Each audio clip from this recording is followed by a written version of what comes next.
I don't know what the hell happened. Oh, I'm sure you don't. Okay, there we go. There we go. Holy Brandon, crap, you would that love took this, forever.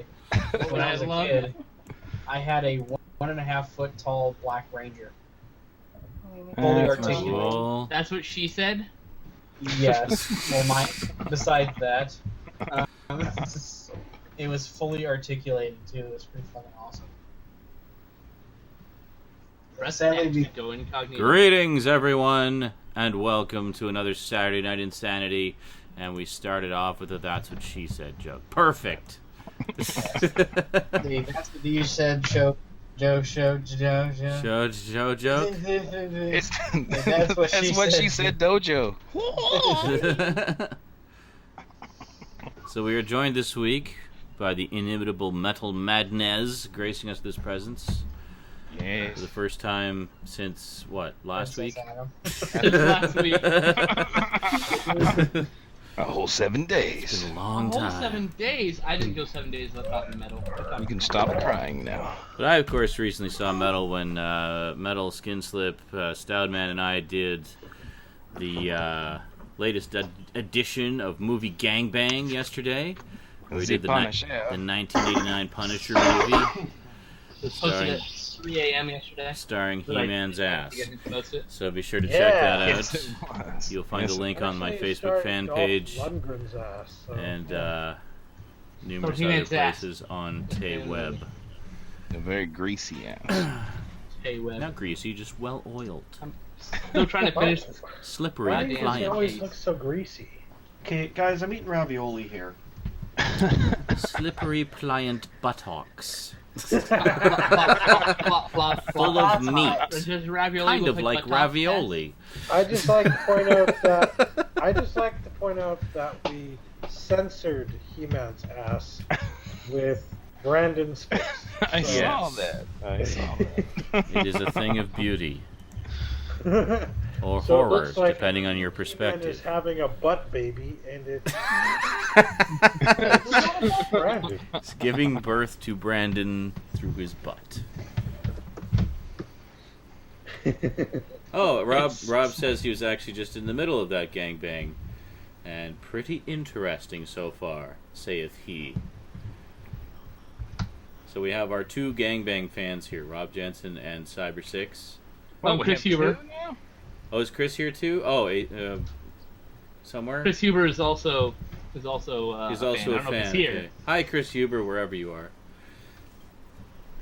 Whose screen name I don't know. Who's, of course, the sender of goodies, Chris, who we all Yes. love so much because he sends so many awesome goodies. Yes, Rosie and I Hey, have help me actually out been with something I needed. thoroughly enjoying the Beetlejuice set. She just finished the first of the three sets today, and I imagine we'll probably be starting on the next one tomorrow. So she's just powering through them like no tomorrow. She'll just sit down and marathon an entire disc in the morning and afternoon. Greetings, Manic.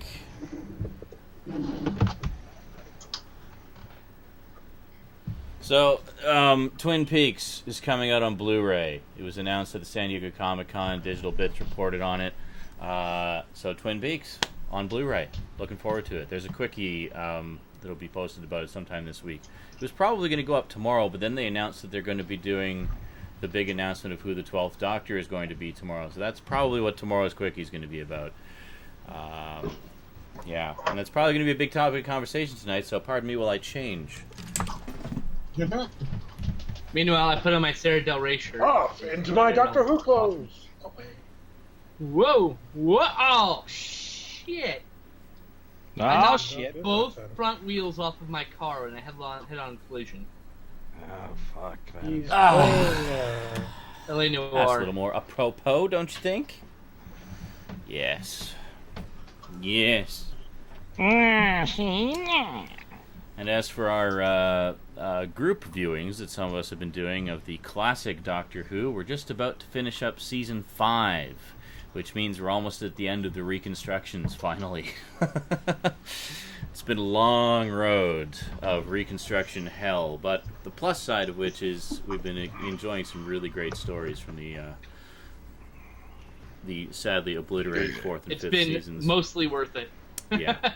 Now there's a few clunkers in there, but I mean that's Doctor Who. It's just you always have at least one clunker per season. But Yeah, absolutely. and that still is maintained to this day with the current series. Oh, I'm sure. But yeah. Hey, it's Hollywood High. But yeah, so tonight we'll be watching The Wheel in Space, which is the big fifth season finale. Return of the Cybermen. And the good news is, of the six... I had no idea. Thanks for ruining it. What, you did not watch the preview at the end of the last episode? I'm giving you a hard time. Don't Dick. worry about it. Actually, I was kind of annoyed that preview was present at the end of the previous episode. I was like, they spoiled the surprise. It's like, everybody would have had no idea that the Cybermen were in it until they make their surprise appearance in one of the episodes. Like, oh my god, Cybermen! But then they blew it in the preview. Oh well. Anyway. Well, let's just be honest here. The Cybermen aren't even really that good. They're not like the Daleks. Actually, the Cybermen are the second most popular villains next to the Daleks. Don't care. Hence why they keep coming back about as often as the Daleks do. Don't care. I'm Dalek. Uh-oh. Yeah. Well, to be fair, you still have not seen the best of the Cybermen stories. Those are yet to come. Okay. Yeah. There's one in particular I'm waiting for, which is quite good. We'll be getting to that one fairly soon. But, yeah, so anyway, The Wheel in Space, and I was going to say the nice thing about The Wheel in Space is a 6-part story. 4 of the episodes are missing, but 2 of them do exist, specifically episodes 3 and 6. So when we're watching it, it'll be like, we'll get 2 reconstructions and a complete episode. 2 reconstructions and a complete episode. And then the next 5 stories after that are fully complete and intact and remastered and beautiful, so... yeah. Awesome. The only reconstructed story after that will be the second last story of Season 6, and then that will be it! No more reconstructions ever! They all exist from that point forward, yes. Yeah, we're almost there. We've almost gotten past all the reconstructions. We finally made it!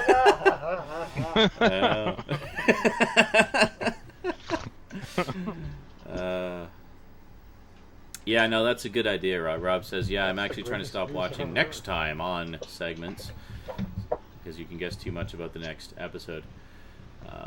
Yeah. The new series got some flack for that for a while because they always had really lengthy previews of the next episode. Especially annoying when the previous episode ends on a cliffhanger.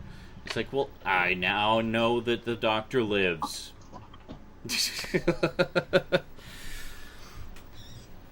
So, yeah, but they eventually stopped doing that. Who do you think the next Doctor's gonna be? Totally gonna be Will Smith. Totally. Shoo-in. Toby Maguire. Oh, Toby Maguire. Totally an Asian Will Smith in a wheelchair. Asian dancing. Who's a woman. No. A female, Asian, lesbian, Will Smith in a wheelchair. Just to cover all the minorities. I'm a thespian, sir. Jeff Goldblum. You're a lesbian. Jeff Goldblum. Manic I says am Shia Jeff LaBeouf. Goldblum. Holy crap. Jeff Goldblum. He would actually make a pretty interesting Doctor. Jeff Goldblum as the Doctor. I could actually kind of see that. Yeah. Yeah. Lindsay Lohan. Oh, God. Gary Busey. Yeah.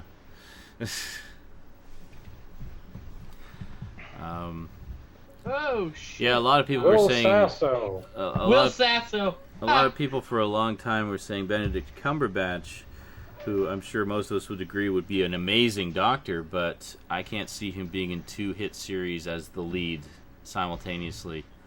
I just don't see it happening. Apparently he was originally in the running to play the 11th Doctor, but actually got beat out by Matt Smith. So, surprise, surprise. Wait, no, I know who it's going to be.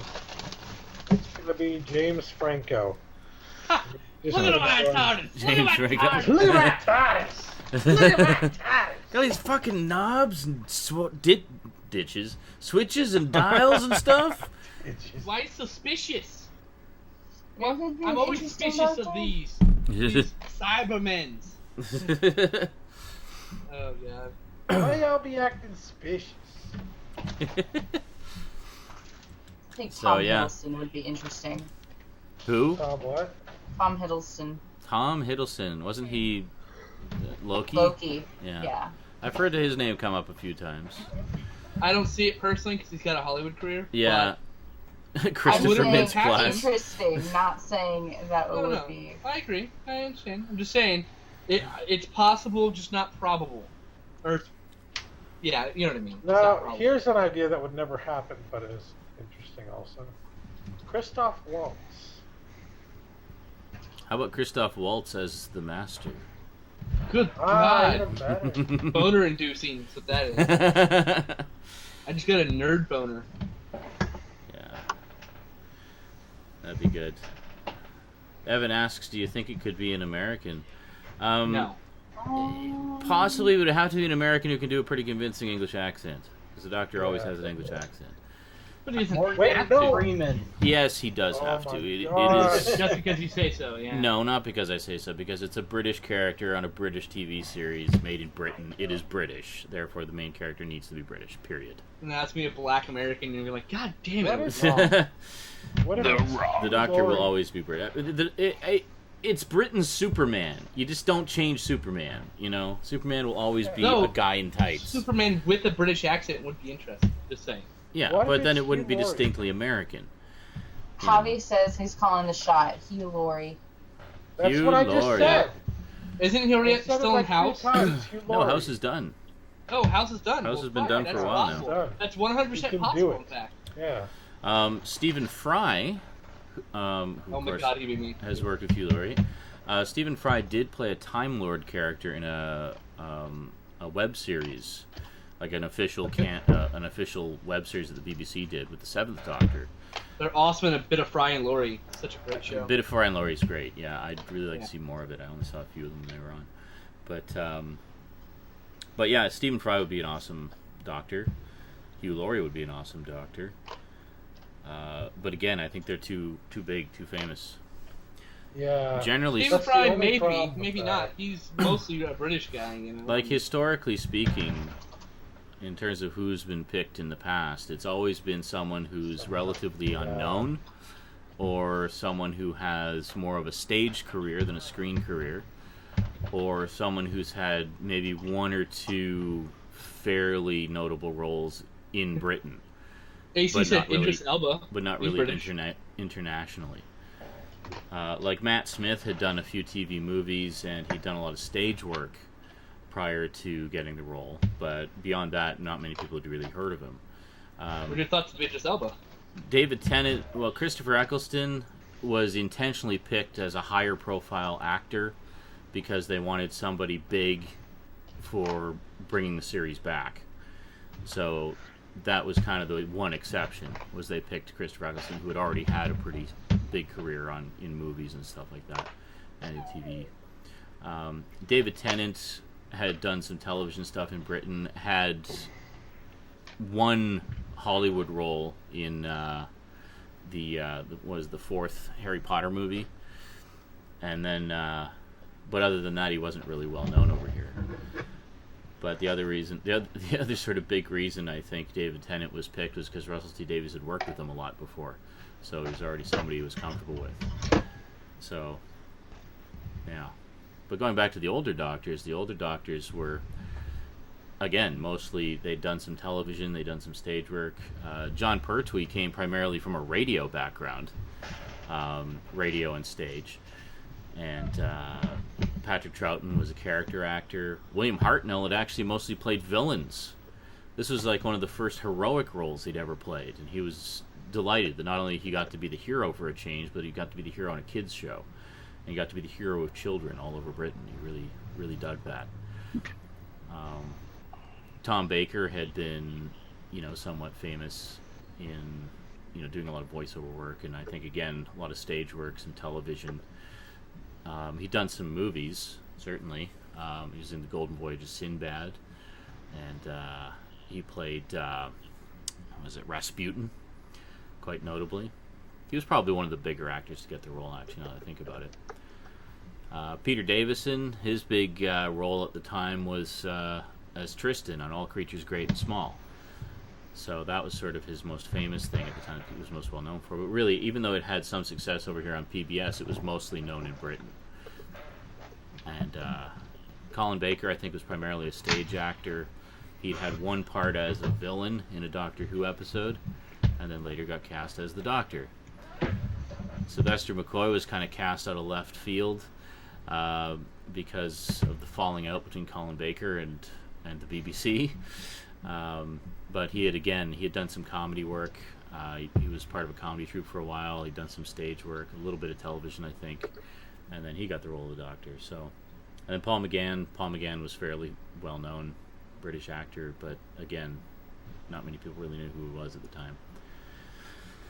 So that pretty much sums up all of them. But so that leaves who's going to be number 12. I think it's probably going to be nobody that's been guessed. Nick Frost. Especially given the fact that this is Stephen Moffat we're talking about here. Where Russell T Davies kind of goes for the obvious, Stephen Moffat most definitely does not.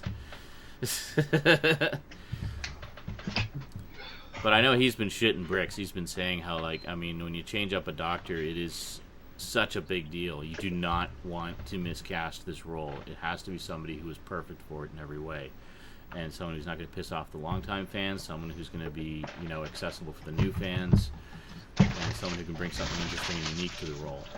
I guess that's why a lot of people guess Benedict Cumberbatch. Benedict Cumberbatch? Martin Freeman for yeah, that, it's because he is so accessible to newer audiences, and he's just a stellar actor. He is. Well, and if you see him, seeing him as Sherlock, it's not that big of a stretch to picture him as the Doctor. No, because he's pretty much a non-time traveling Doctor. Yeah, he's like an earthbound Doctor, basically.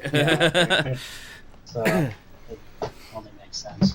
So the only honestly the only thing I can see reason for him not being picked would be, well, two reasons. A, he's just too big now. Especially with the Star Trek role, really put him in the spotlight. And B, he's doing Sherlock. He's still doing Sherlock. So, I can't see him having to lead in two such huge international hit shows simultaneously. Yeah, that's the only reason I think he wouldn't get But picked. they had different filming schedules. So it's not Well, improbable. that's true. Well, and he It's did. not likely. He did do They're Star done Trek. filming Sherlock right now. He did do Sherlock while he was filming Star Trek. He did the two simultaneously. And then similarly, Martin Freeman did The Hobbit while he was filming Sherlock. So yeah, so it's not improbable, just not likely. it's possible, but I don't Not think probable. it's going to happen. Also, I think it's too obvious of a choice.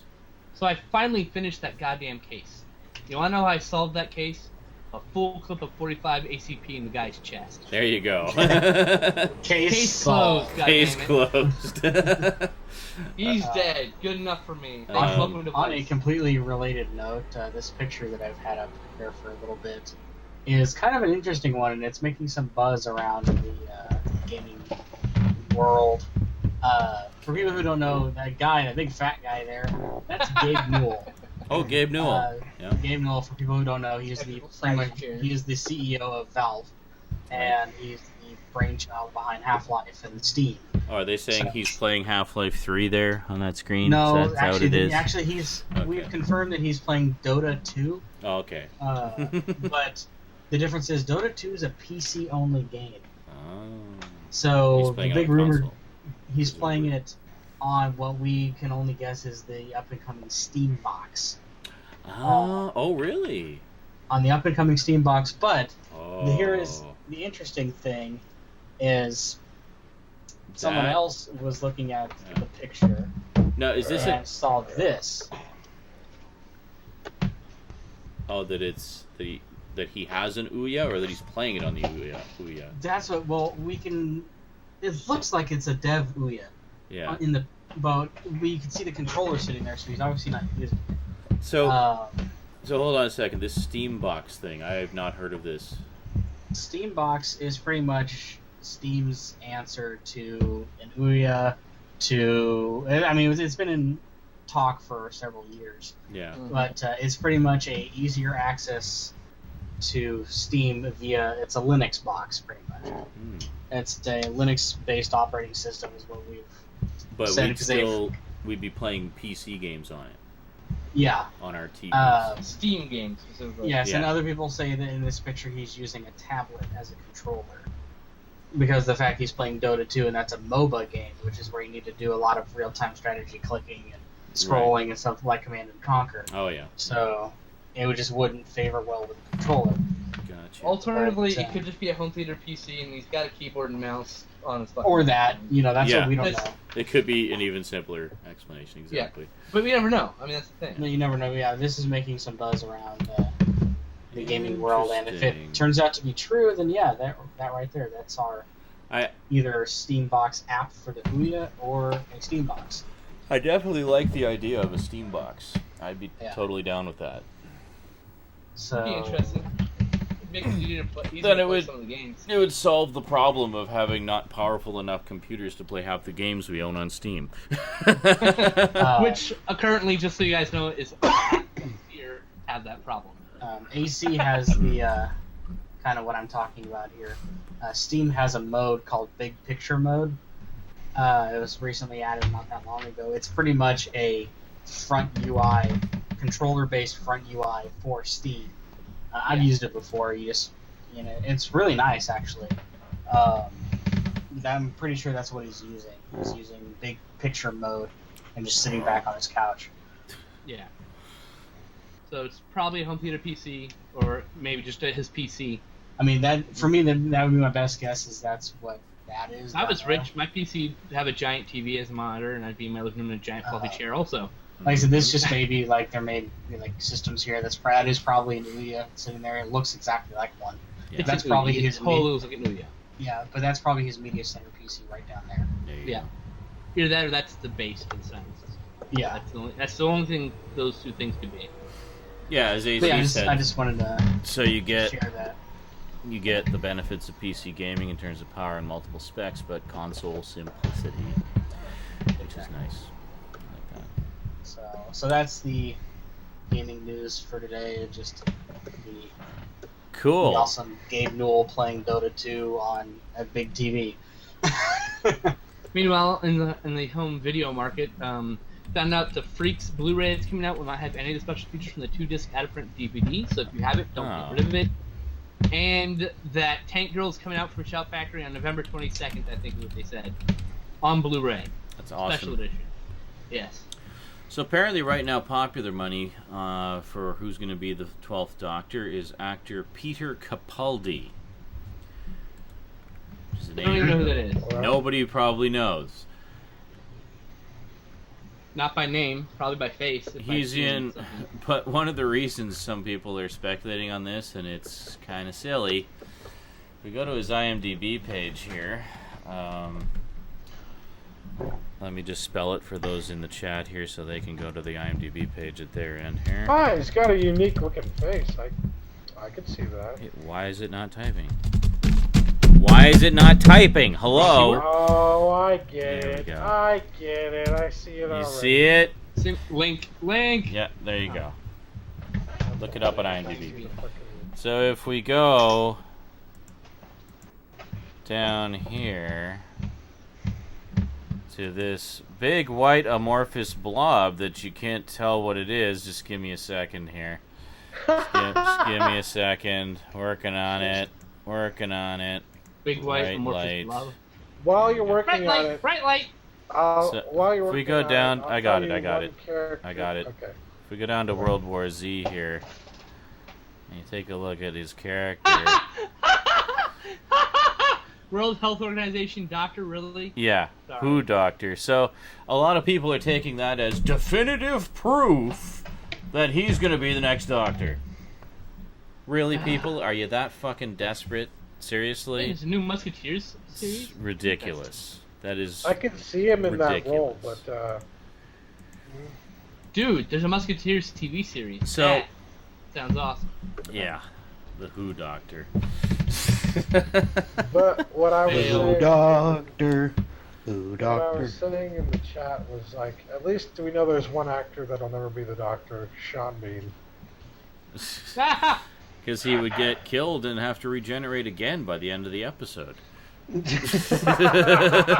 Like, Matt, but so- even so if they're it like, was- oh, hello, why should we do it? And the TARDIS falls on him. Yeah. The Doctor will be announced next week. even if he was around for like 3 or 4 seasons, you'd still be like, he's gonna die at the end. I know he's gonna die at the end. Sean Bean. They're gonna reboot the series. That's what's gonna happen because Sean Bean dies, and the Doctor doesn't die. He regenerates. Therefore, Sean Bean's the Doctor. This is the last Doctor we will have. Oh, because yeah. He will die. Actually, I was just thinking, yeah, he would be perfect for it because it'd be like Sean Bean dies and the Doctor has to die and regenerate eventually anyways, so There you go. there you go. Built-in expiry date. Built-in expiry date. I actually have to say, like, I was thinking about this, like, the whole, like, Doctor regeneration thing, I think is one of the most brilliant strokes of genius Yeah. in fiction in, like, the last 50 years. Were you Really there genius at the when same we time? watched the first one? No, I wasn't there for that. Oh, you missed it. Damn. William Hartnell's last story? Because they were really flying by the seat of their pants. Because, I mean, William Hartnell had, was quite successful and quite popular, and the show was doing fairly well, and he had to leave because of health issues, and they're like, uh-oh, what are we going to do? Well, why don't we just change the lead actor? I mean, he's an alien anyway. So they tried it, not knowing how well it would work out, and thank God it worked. And now it's become just part of the, it's like James Bond. Except the big difference being where James Bond just kind of changes actors willy-nilly, with Doctor Who there's actually a built-in reason for it in the story. So, it's just the way it goes. Well, yeah, that's what I was just going to say, too. Yeah. It's like, Bond is the only other sort of long-living sort of thing where you see the actors change, and it's never really explained there. It's like, oh, this is the new Bond, okay. Yeah, it's just there's a new Bond. With the Doctor, it's actually explained. It's actually in the story. So yeah, absolutely, I totally agree that it's really quite ingenious that they came up with that. I mean, I'm not even sure who came up with the idea originally. I don't recall. I'm sure they actually are releasing the final William Hartnell story on DVD later this year. I'm sure that they'll talk about it being the first regeneration at great length in the extras. Over and over. So it'd be interesting to get sort of the full story behind that. But and it certainly, I mean, it's one of the things that's definitely helped to keep it fresh and alive for the past 15 Yeah, years. it's like a reboot built into the storyline. It's great. Yeah, and the story can continue, so it's still the same story ongoing, and it's perfectly okay to change up the lead actor every once in a while. You expect it and look forward to it, to see what this new guy is And come up going with to bring to it. ridiculous ideas of why certain people are cast as that. Yeah. Seriously. Yeah. WHO doctor, oh my god, I fucking hate you. I hope herpes invades your mouth and you drown in the pus. God, what a dumb fucking idea. Oh, it's a definitive proof you're an idiot. Yeah. What, he's like Actually World saw- Health Organization. But people are really like freaking out about this. Like, oh, it's absolutely Peter Capaldi. There's shoe in, hands on. It's definitely going to be He him. might be, but it's not because of fucking World War Z. And it's like based on what? Who doctor? Really? The World Health Organization, I'm pretty sure predates Doctor Who. Yeah. No, it's up right now. Here's an idea that's probably been explored before, but I'm thinking, hey, that makes sense. What if Moriarty is the new Doctor? Andrew Scott. It was debuted in 1948. It predates Doctor Who. For fuck's sake. Yeah. I feel like But you're talking about Andrew Scott from Yeah. Sherlock. That is a suggestion I have seen, and he is a If he's actually dead as Moriarty, and in the he is Sherlock free and series, clear then from he's- Sherlock. if he's So actually Yeah. yeah. If and he's not super notable. He hasn't done a whole lot of No, stuff. like so, really, I think Sherlock is probably the thing he's most well known for right now. yeah. and he's worked with the current producer of Sherlock, And he's so- done some current writer. indie stuff. It's So- quite Yeah. possible. Quite possible. But though he'd make a pretty good master, I have to say. Yeah. He plays evil so well. Oh yeah, definitely. One role, I'm like, he's evil. I will never see him as anything other than evil. I feel like he's a good guy hero of the movie. Like, he's going to turn evil any minute now. Just know it. The movie ends. That movie sucked. He didn't even turn evil. Yeah. That would happen. But, yeah, I could see Andrew Scott as a possibility, for sure. Well, we'll see. Whatever. Yeah, it's hard to say. The funny thing is a lot of people are saying, well, how about an older actor? I mean, we've had younger and younger actors for the past couple of regenerations. Why not go back to an older actor? I love that. Because you go back to the beginning, I mean, the first, 4 doctors were older guys. I mean, they were in their 40s or 50s. Mm-hmm. You know, I mean, William Hartnell was in his 50s. Patrick Troughton was in his late 40s, I think. John Pertwee's in his, late 40s, early 50s. Tom Baker's in his 40s. You know, it wasn't until the 5th Doctor, Peter Davison, they really went with a younger actor. And then it's kind of unfortunate because now there seems to be this stigma attached to it for a lot of, fangirls and whatnot who've recently discovered the show. They see the Doctor, because the last 2 incarnations have been kind of sexy, they see the Doctor as a sex symbol. And it's like, oh dear, now we've done it. Yeah. The Doctor's now become... there's the pressure of the Doctor having to be really attractive. Yeah.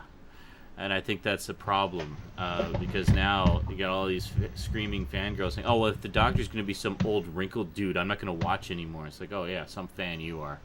It's like... I'm gonna throw a name out there, just throwing it out there, and we'll see what people think of it. Mm-hmm. How about Clive Owen? Clive Owen. Too big.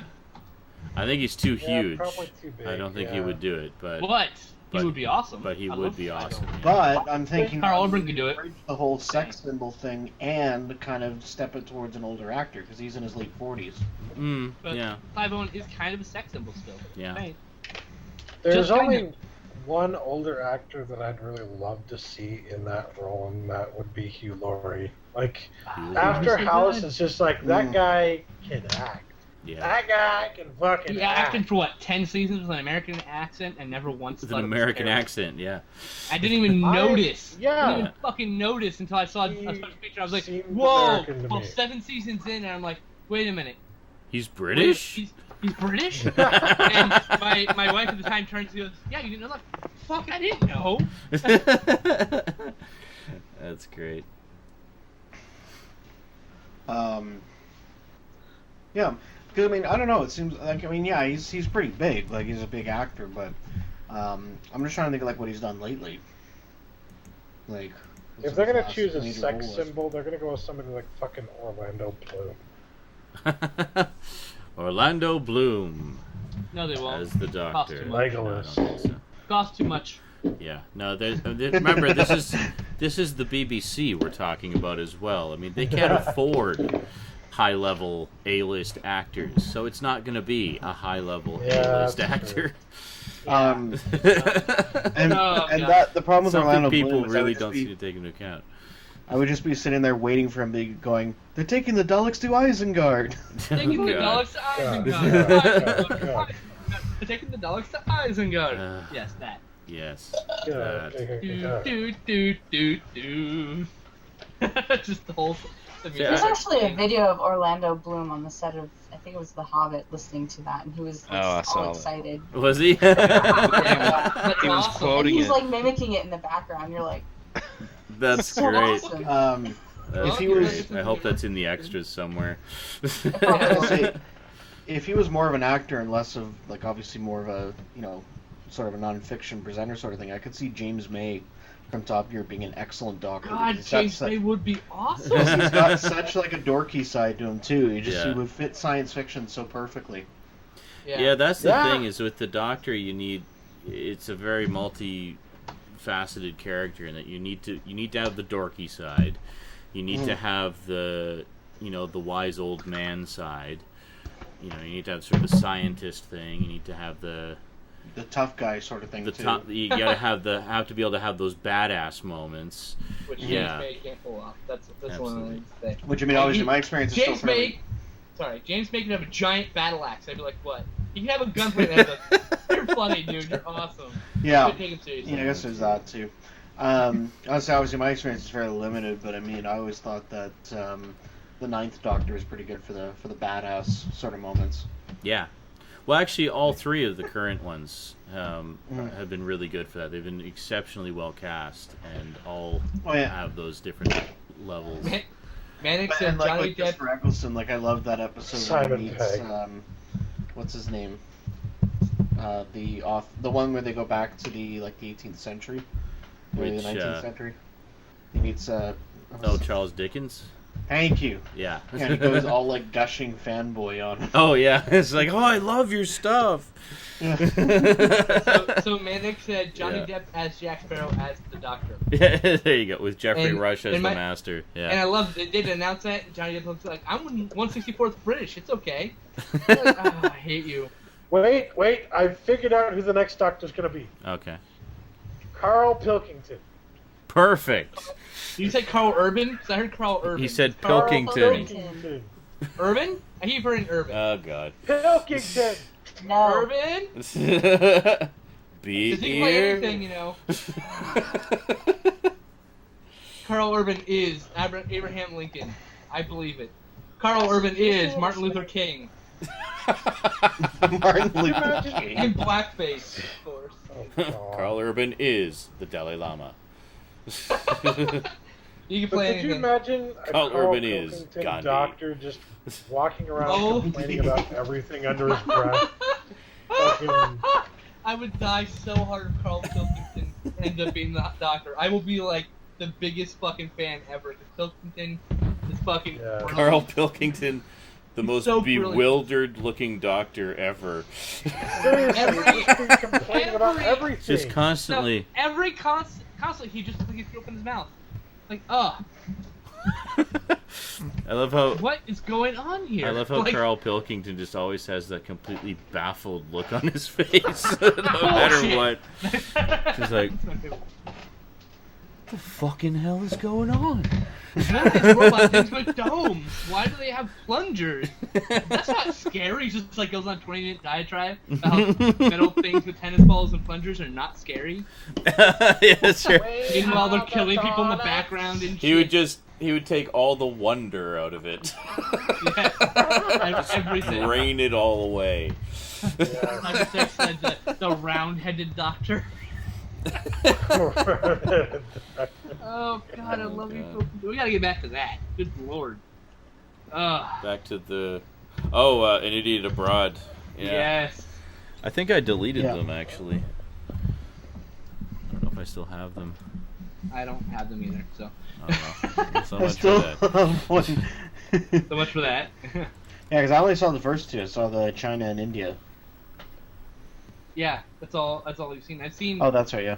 a bunch of them, but Oh, the one not when he's on in the any tour order. bus, going to the Great Wall, and like just when they're getting there, the one beside just goes shunk with the shutter. Like, oh, I guess I'll see it when I get there. Oh, yeah. Yeah. Oh God. Shit, no, I don't have it anymore. What the hell? Well, guess you'll have to re-acquire it so we can all watch it again. Oh, well. I'm gonna double check I mine. could have sworn I kept them, because Maybe it was on a dead hard they're not drive. easy to come by. They're not available on Blu-ray here, so... Oh, I had season 1. Oh, well, there you go. In 720. Enjoy. God. I just seen the chat catch up to the Carl Urban in blackface. On my Blackface end, the Tropic chat Thunderstorm. just got to me mentioning, like, what if Moriarty is the Doctor? Like, wow. I'm getting a lot of lag on live stream. Yeah, Wow. no, I'm really... Yeah, he's talking. Cyber6 did 3 comments about the whole Carl Pilkington. No, we wouldn't, because we wouldn't hear it yet. No, it's I not had no like idea. across the board. It's just me. Like, Just you, yeah. Hmm. Can't wait to hear the response from Carl Pilkington. Oh, are you listening through the... Are you listening to the stream as well, Stout? Is that it? I have it very low, but I can hear what You it's just heard us mention Andrew Scott from 10 minutes ago. Yeah. Wow. I reloaded. No worries. Oh, Junix! That's how I Welcome. am. I'm He-Man's ass. That's how I am. That's what my bar says. It says cult film historian, kaiju expert, He-Man's ass. There you go. There's a lot of He-Man's ass comments last night on Movie Gangbang. He-Man's One of our better ass. episodes for sure. Yeah, it was fun. And we're doing Krull, which reminds me, Sean. don't forget to do Krull. that thing. Yes, don't worry DVD. about it. Don't worry. You don't even need to say anything. I know. Because everybody. And I'm sorry to Everybody hear this time. about your lack of Krull, apparently. I don't know what fucking happened to it. In fact, that reminds me, I'm going to now look for it physically. 'Cause it's not Well, if we're going to do the gangbang of Krull next week, I will do a DVD review as well to tie in with it. And I will yeah, perhaps you can mention it on your TV review. Well, that's what I was about to say. You don't have to ask me. You don't have to whore yourself out to me, Skin Slip. I do enough pimping for you as it is. I whore myself out all the time. I know. Mother... I don't know. The Disgusting. gangbang is big enough as it is. Disgusting. I don't know if we can take on any more Don't viewers. have Krull. This is a fucking disaster. It's a disaster. Amazon. I'll be sure to encode it at 144p for you so you can God, really... I don't need to see it. I don't need to see it in pile of shit form. I'm sorry. so you can enjoy it on your phone. Fuck. It's out All of print its too. postage stamp sized epic I mean, glory. it's out of print. And I'll bump the audio down Watch to it. one channel mono for you. Oh my god. I hate Take you. in one speaker and change which speaker it's in every once in a while too. At about This swaps. 32 kilohertz, that should do it. No, Ojanix just asked if I was going to get the Masterpiece Soundwave. Well, not now. They're all sold out of all the Toys R Us everywhere. There so is maybe one indeed. day I will. There is indeed a giant Smurf on my chair. I didn't even notice, but I saw that. Rosie set up like a whole throne for it and put something on its head. I don't even see. She does these little like dioramas in the living room that I don't even discover until later. But yeah, she's set that Smurf up as the king of the room, right there. Well, he does have a giant pair of blue balls. So. Hey, Eric. Hey, Cass. I was just thinking of the, I have to make a shoebox diarrhea for school. What do you mean, diorama? Oh.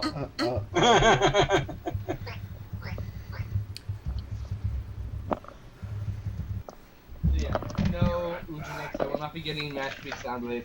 Because by the time I get him, he'll be like $300, and I can't afford him. I just can't afford him.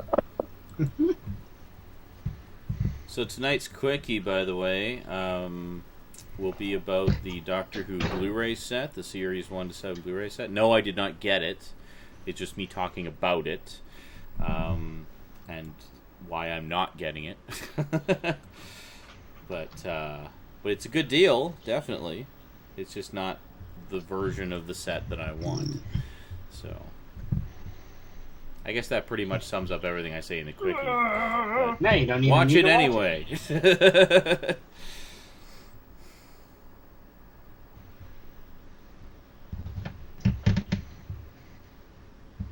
No, I think Optimus needs to go into vehicle mode. Yeah, that's going to happen now. Oh. I gotta get. Speaking of Optimus, I need to. Oh. Balance. What's this almost? Series 5 What is this? on Blue for $20 at Best Buy. Why did you hesitate? That is a no-brainer, dude. Oh, good question. I was just thinking about that today, actually. Ojunix is just asking, may I ask when game streams might start up again? Actually, Eventually. meant to do them all this week, just never got around to it. Possibly Monday or Tuesday. We'll do at least a few days worth. Get some more Jack 2 action in. Nice. Jackson. Jackson. Yeah, because I'm in the middle of that fucking street race, aren't I? Yeah. Yes. I should Yeah, really you get abandon it. past that part. That's going to be like an entire 3-hour episode, I'm sure. Yes. I will confirm that will be a 3-hour episode. Or you'll get it done the first try. Oh, Zach says in 7 Part 1 for $15, but had to pass because Part 2 was also on sale but out of stock. Honestly, don't bother with the Part 1, Part 2 thing. Just get the Complete Series set, which is coming out, like the Complete Series 7 set. Because the Complete Series 7 set will include both Christmas specials.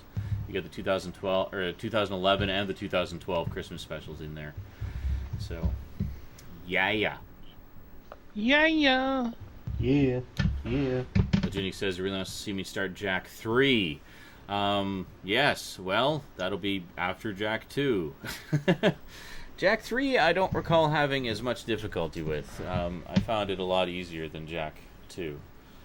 But, yeah, it's good. It's good. I still gotta pick up, what's going on here? AC says, Sean, I looked into the Zone of the Enders 2 HD patch that finally came out. They basically did an HD remake of the HD remake. Too bad it doesn't fix Zone of the Enders 1. What was wrong with Zone of the Enders 1? I played Zone of the Enders 1, like the HD version, all the way through. I saw nothing wrong with it. The only thing I saw that obviously hadn't been upgraded, likely because it couldn't be upgraded, was some of the cinematic sequences, because they're all pre-rendered standard def. So... yeah, I didn't see any problem. I played a bit of Zone. I played about an hour's worth of Zone of the Enders 2. I didn't see anything that really stood out to me. But I'm pretty sure that's because I have the patch.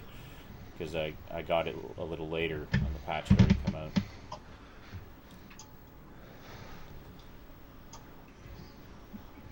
Yeah, Jak 3 is a lot easier, Junix. Oh, frame rate issues. Yeah, I saw no such issues with Zone of the Enders 1. I had no problems whatsoever. I thought it ran smooth as silk. And I can honestly say that because I played it all the way through from beginning to end. And got every single item. Like, I played it thoroughly. I did the whole damn game. Got everything that you can get in it. And I'll probably play it again on Twitch at some point. I'd like to do the whole Zone of the Enders saga on Twitch, actually. It's yeah, I played a little bit of 1. Like, I get the concept behind it, but I've never actually played it all the way through. It's fun. It wasn't really my cup of tea to play, but for watching it. The 1 and 2 are quite a bit different. 1 is more kind of mission-based. 2... I don't know, it's hard to describe. 2 just feels different. It doesn't have the same kind of structure as the first one. What do I think of Dragon's Crown? I don't know because I've never heard of it. Zach Torbeck asks if how I'm enjoying LA Noire.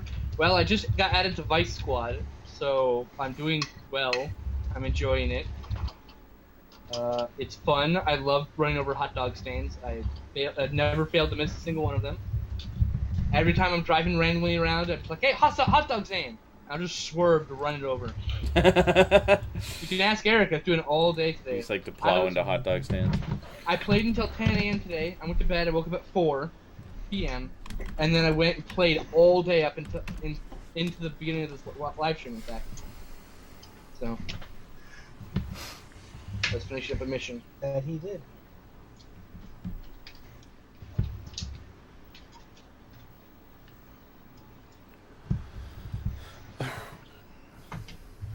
Okay, I plan to, Zach. Thanks for the heads up, though.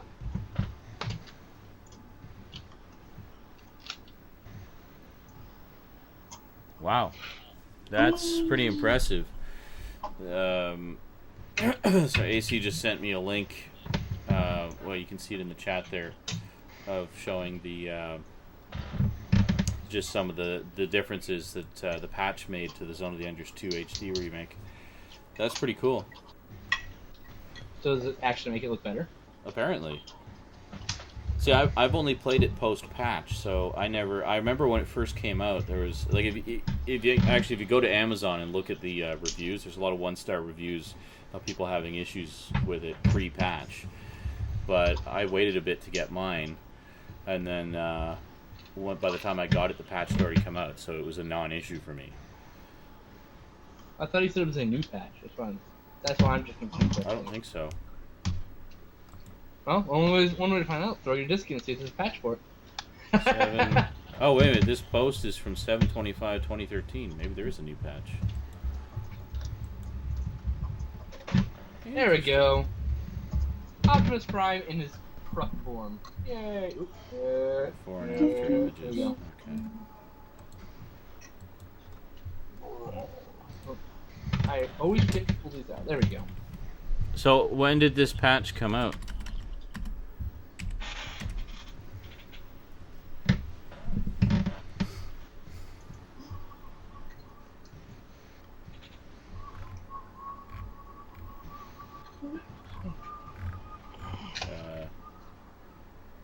Gotta wait for it to actually. Oh, there we go. Oh, so it's a 1080p patch? Well, I only play games in 720p anyway, because I can't stream them in 1080. So Rob Jensen said he's trying to work his way through the Friday the 13th movies, having trouble fully enjoying them. So far, Part 2 is the only one he's liked from the first. No, there's definitely fixed a lot of jaggies and stuff. Eh? I have to say, Rob, I feel your pain. I have watched all of them recently. Wow. And they don't hold up, but you don't watch them for the story. You watch them for the kills, for the interesting gore effects and stuff, to be honest with you. I have the awesome limited edition set, horrifyingly mutilated from my trip. Just fucking broken. Oh. Here's the disconnected top right here. That got Wow, shattered. That's actually pretty impressive, AC. I'm just scrolling through all the before and after pictures here. That's quite a difference. And also, Rob, look forward to the future, because me and Metal Madness are going to be doing a complete series gangbang of the Friday the 13th. Yes. Cool. Well, Most defiantly, yes. Might have to uninstall and reinstall to make sure I have the latest patch then. Good thing I didn't do the playthrough yet. So it came out a week or two ago. Okay, so this is a new patch on top of the one that I already got, apparently. Zach Torbeck says, since the last time I was here, I got to see the Wolverine and finally got to see Pacific Rim. Oh, there you go. I saw the first 10 minutes of Wolverine. It seemed interesting. But tell me, how did you like Pacific Rim? Without spoilers, did you like it? Did you hate it? Simple as that. Skin Slip is completely obsessed with this movie, folks. You need to realize it's a good movie. No. You're not treating it like it's just a good movie. You're treating it like it's the best thing since Christ. It's No, a good. the best thing since Star It Wars. is a good mediocre movie. Yeah. Oh, Metal's just jaded. Because I'm the one that jaded you. Was it mediocre? Just But go I back mean, to sticking bear in pins out of mind your that ass and shut up. with regards to Metal's jadedness, bear in mind this is coming from the man who did not like the masterpiece that is Iron Man 3. So I shit all over Iron Man 3. It is a good laxative if you've eaten some poison and you need to vomit and get the poison out of your system. Go watch Iron Man 3. Wow, not even that bad. It's just not good. It's a good laxative. It's not a good movie. How I describe it, exactly what I expected from the third in the series. Iron That's Meh it. 3, says Zach Torben. Yeah, Iron Meh. Exactly. There you go. It was So meh. Cyber6 says Pacific Rim was amazing. Let's You put it can this way. sleep at night now. Let's Someone go over- else let's go over- liked it. Theaters, the three trilogies that are bad. Seriously, So you think RoboCop Skinslip 3, has stock in Pacific Rim? It means Terminator that much 3. to him. like, Investing in something's already paid for. Like it plenty will of cure Jurassic Park 3. the cancer You know? of all the children he's ever known who have cancer.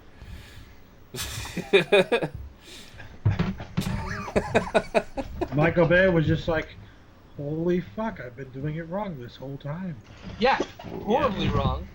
Like, geez. Oh, Michael Bay knows he's been doing it wrong. He just doesn't care. But then he saw Iron Man 3. He's like, no, I'm just. That's exactly. I'm just gonna right. blow shit up. I had a, People I had a still think that's discussion what not that long ago about a Pacific Rim with a friend of mine, and he goes, and I quote, "It has the Transformer effect. I couldn't see what was going on. Like, you just need to stop talking right now." Yeah. I literally told him I'm not going to talk to you.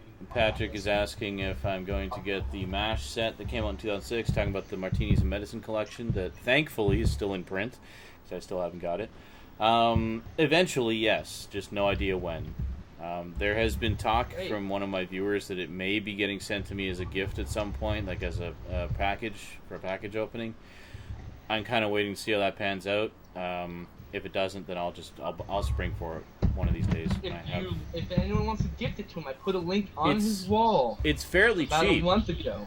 It's actually fairly cheap, considering. I mean, it's got all the seasons and the extras and the after series, like the finale movie in it. And it goes for about $100 for the set, which is actually a really good deal, because that's 11 seasons. It's a lot of hours of entertainment in there. So. But yeah, you can go find that link and buy it. But that's something that I would definitely just spring for at some point if it didn't show up in a package. Are you reenacting your S&M fantasies over there, Haskins? Pretty much. No, pretty much. I do that on an hourly basis. You guys just happen to be along for the ride. That guy gives the term blue ball a whole new meaning. Oh, Look at that's this your fucking figure. That's your big guy. Yeah. Look at my shit. Huge. He's huge. Is he anatomically correct? Not yet. Please don't let me check his loincloth. Let me see this. Oh. No, he's not. You gotta get some Sculpey, man. You gotta make a penis for him. So, sorry, show him next to the Prince Adam there. Just so we get the size difference. Fucking twice the size. That's crazy. Literally, if you put Prince Adam in his anus, head first. This guy is huge. He's like, Prince Adam is like face to crotch. This is head too, but I love this head. Look at the sculpt. It looks like Toxie. I was gonna say that. Yeah, it is very Toxie-like. Yeah. Stout man. It's like if Toxie had fangs and metal How hair. do I find my earnings on Amazon? Like, what's accredited in my account? Where is that at? Click on Amazon Associates. Yeah, I'm on the front page for that. It doesn't exactly tell me. Just go to reports. It should say in the sidebar. Earnings report. Yeah, Hey, look at that. Pretty straightforward, Look. actually. Actually, it says $0. It's not true. I don't. Patrick says I don't need it because I have the season sets with the original packaging. Well, there you go then. Raptor asks, do you have Aftermash with the extras disc? Because I know they released that separately for people who had bought the season sets. Or not, sorry, not Aftermash. The you know what I mean, the 2-hour special, the finale. So they had the finale with the extras disc that previously was only available in the Martinis and Medicine collection, but they released it That's separately. an interesting play on words. Aftermash. Like Aftermath? Yes. Well, there was a series called Aftermash. No, it's interesting play on words. Yes. Well, MASH was always very subversive and irreverent like that. You and your $1 words. Actually, I find I often want to smack people who use the words subversive and irreverent in their reviews of things. Like You shallow usually and do it pedantic. wrong. Cass, I know exactly pedantic. what you're thinking right now. Yeah. Yeah, Stout just said it. It's I bet just they don't on even itself. actually know what those words mean. They're just using them to sound smart. I found it rather shallow and pedantic. Yes. Oh, Shallow, there's pedantic, that, and there's also quite subversive anybody and caught irreverent. using a whole nother, all of the sudden, what was the other one? And irregardless of And it. irregardless, shall be sent to a work camp. Oh, yeah, I know, Patrick. Patrick was just saying the season sets of MASH were repackaged in slim cases. Yeah, I am aware of that. I've seen those around. Originally, my intention was to collect the original thicker case versions, but I just never got around to it. So for now, I mean, I'm just going to get the Martinis and Medicine collection. It's actually cheaper than buying the season sets individually now. And I figured that way I can just get everything in one fell swoop. Done. And it makes it nice to split these. 2.0 joining us. Greetings, Hey, Joker Tech. Just watching Well, no. Metal gingerly caressing his big green guy. And We'll that just would click be off a of his perfect camera scroll. now and look at somebody's DVD shelf. That's much better. He's got like the same bone structure as Halskins. Oh, Pretty much. bizarre. That is cool. Where is that, like a Halloween decoration or something? Yeah, it's my snow globe. Oh, cool. Yeah. I've seen, like, It's kids got like with a big fingers, bone right? hand, and it's awesome. I love it. Nice. That is so bad. I like it, the bones. I love it. Yeah, see, watching Mia make out with the skull snow globe is a little less offensive to my eye parts than His eye parts, metal he says. manhandling and tonguing his He-Man figure. So if I had my figure like picking my No, nose, that would be Junix, less no links in offensive? here. Links are disabled. Ow! Now I don't know math. There we go. Come Better make sure the on. kids don't play with us. Nah. Rob Jensen says, I kind of feel that way for over and underrated. It's always about noticeable stuff, so it's not over or underrated. You just don't agree with the majority opinion. Sheesh. That is one way of looking at it, yes. Hashish. Zach Torbeck says, my reviews on my blog, I try not to use big, intelligent words. I use my honest thoughts and lots of fucks, shits, and goddamn Mongolian clusterfucks. See, now that's the kind of reviews I like to read. But sometimes they get it wrong. Still, one word that I would consider like misused a lot. It's not used very often. Well, when it is, it's most frequently misused. Is fucking pastiche. Oh, God, yeah. I see that used way too much. This movie is a pastiche. Do you even know what a fucking pastiche is? Shut the fuck up. Shut the fuck up. Just shut your fucking mouth hole before I shove it full of my Tell us, fist. Stad, what is a pastiche? This is a pastiche, a remake. No, it's not. Fuck you!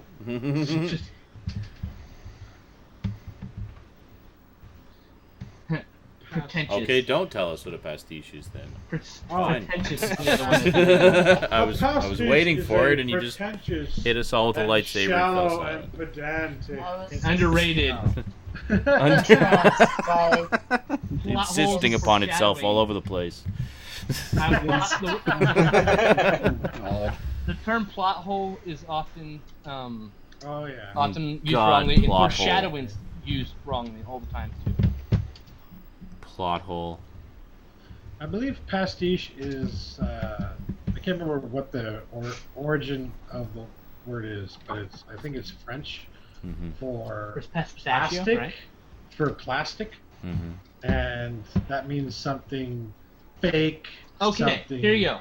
A not- pastiche is a work of visual art, literature, or music that imitates the style or character of the work of one or more artists. Unlike parody, pastiche celebrates rather than mocks the work it imitates. Yeah. Not the same as homage either. No, it's I more was trying to giving the emulate long, the style drawn-out of. definition, but okay.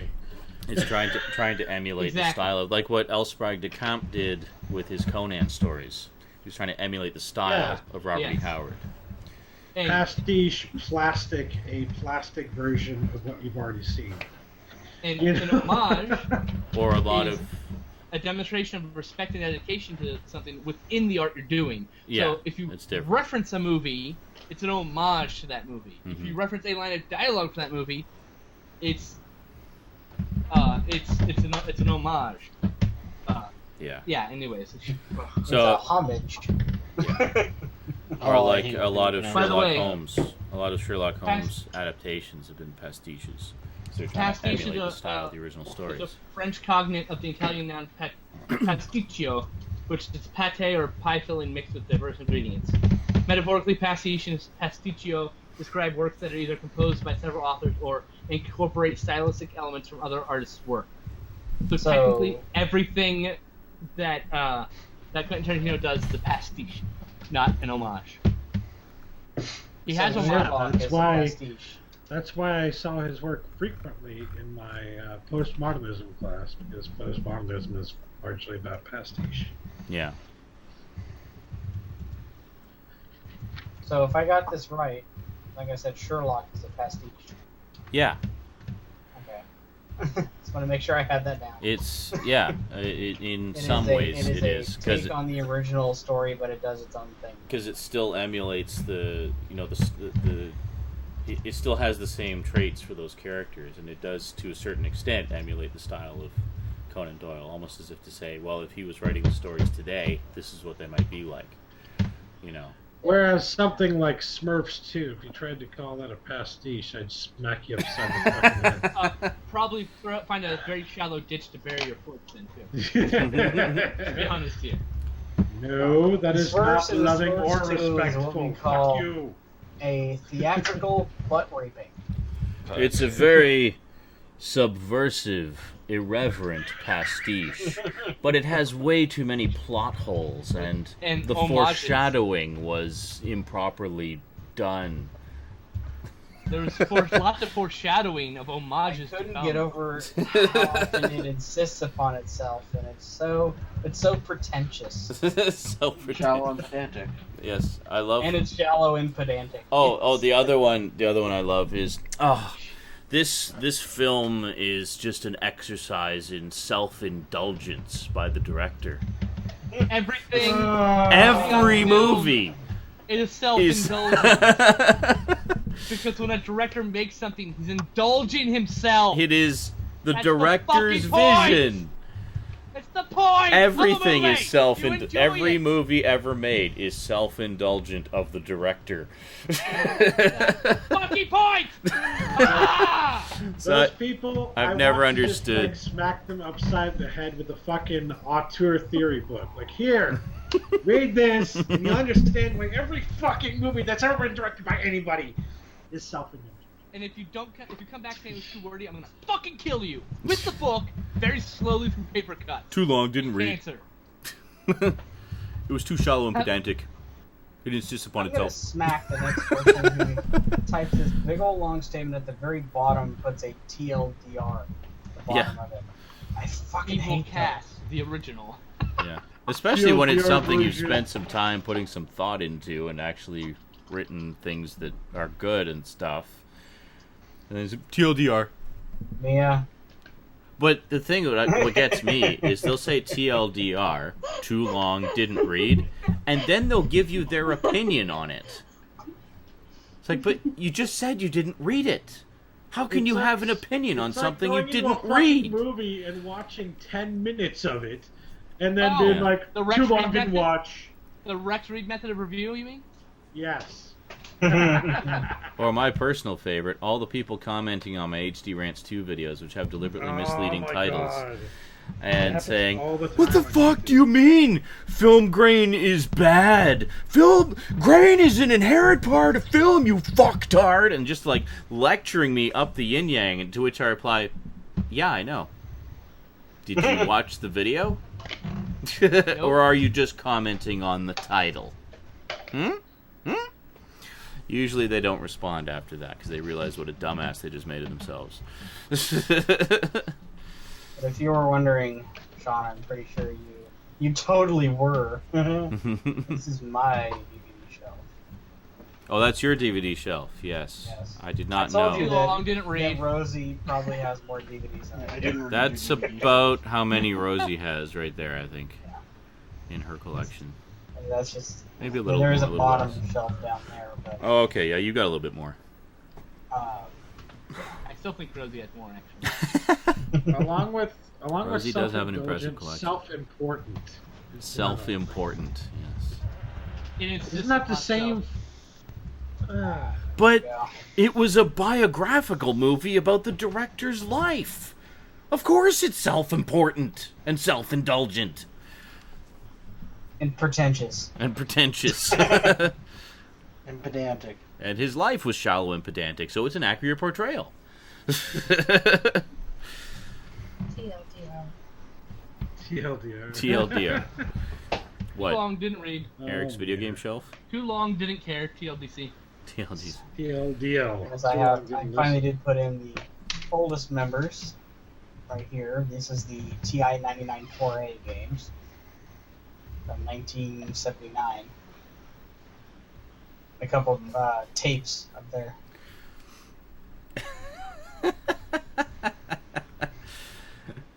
AC says he should make a sound clip of Skin Slip. That's the point! Ah! was a moment of awesome. I need to start collecting. Ah. A moment of zen, if you will. Oh.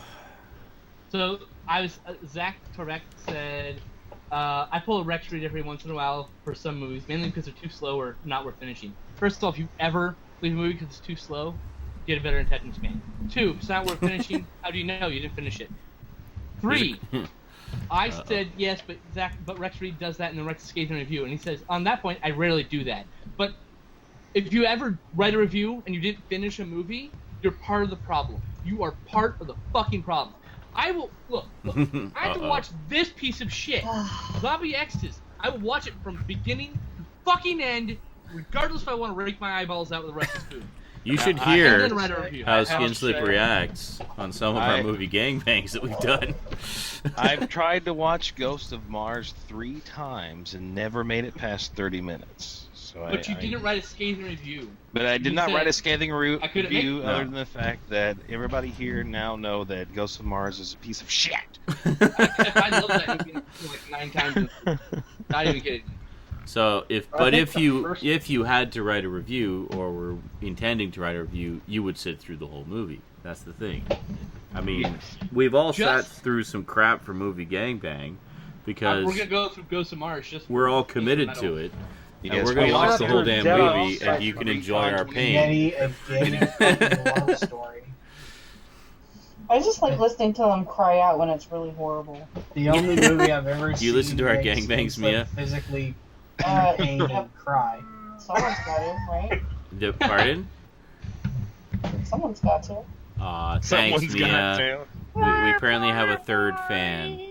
We have 3 fans. No, she's not a fan. No, she just feels like she needs to. She feels compelled. It's not quite the same thing. She tolerates our loyalty. shenanigans. It's beautiful loyalty, not fandom. That's true. Trying to boost the hits. Painful loyalty. Well, beautiful because you're loyal, and beautiful not because it's a beautiful thing. Really, I'd just like to point out that not once but twice I watched Dead on Sight. The worst movie I've ever seen. And we're going to watch it again for Movie Gangbang. Yep. That's I don't want to hear anybody's fucking shit. Oh, I couldn't make it through this. Look, I will be honest. I left from Dead on Sight. I was done 15 minutes, right? And I'll tell you right now, I didn't write a review about it because that's wrong. That'd be misleading. Yeah. We all did 15 minutes. To anybody who's unwilling to watch a movie because they don't like it, I would irreverently call them. Now, I will avoid shitty movies when I'm trying to enjoy myself, but if it were my job, I'd watch it, you know what I mean? Like, I don't usually intentionally watch things to hurt myself. I watch them because I'm expecting them to be bad and funny. They just sometimes hurt me in the process, and I cry. Now, just a quick question. Has anybody here walked out of a movie theater because the movie was so bad? Never. Nope. Never. I never have. No. I have. The only time I walked... Dragon Wars. No, there was... Wow. I saw that movie. That was okay. There was one movie where I walked out before the movie started. Before it started? It was a friend and I. In there? A friend and I went to see Dream Watcher, or Dream Watchers, whatever the fuck it was, the Stephen King one. I got it on DVD now. I still haven't watched the movie. No, Dreamcatcher, yeah. Dreamcatcher, Dream Watcher. What the fuck is my head? Yeah. So we went into to see Dreamcatcher. So we worked in the theater, so tickets were free, so it was no big deal.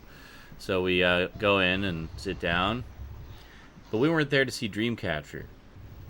We were there to see the Animatrix, which was on before Dreamcatcher. Specifically, they had the last flight of the Osiris segment on, which looked fucking amazing on the big screen. We'd kept seeing bits and pieces of it. It's like, let's just get a ticket for Dreamcatcher and go watch that Matrix thing, and then it'd be awesome. So we went in, sat down, watched the last flight of the Osiris. We're like, fuck yeah, that was awesome.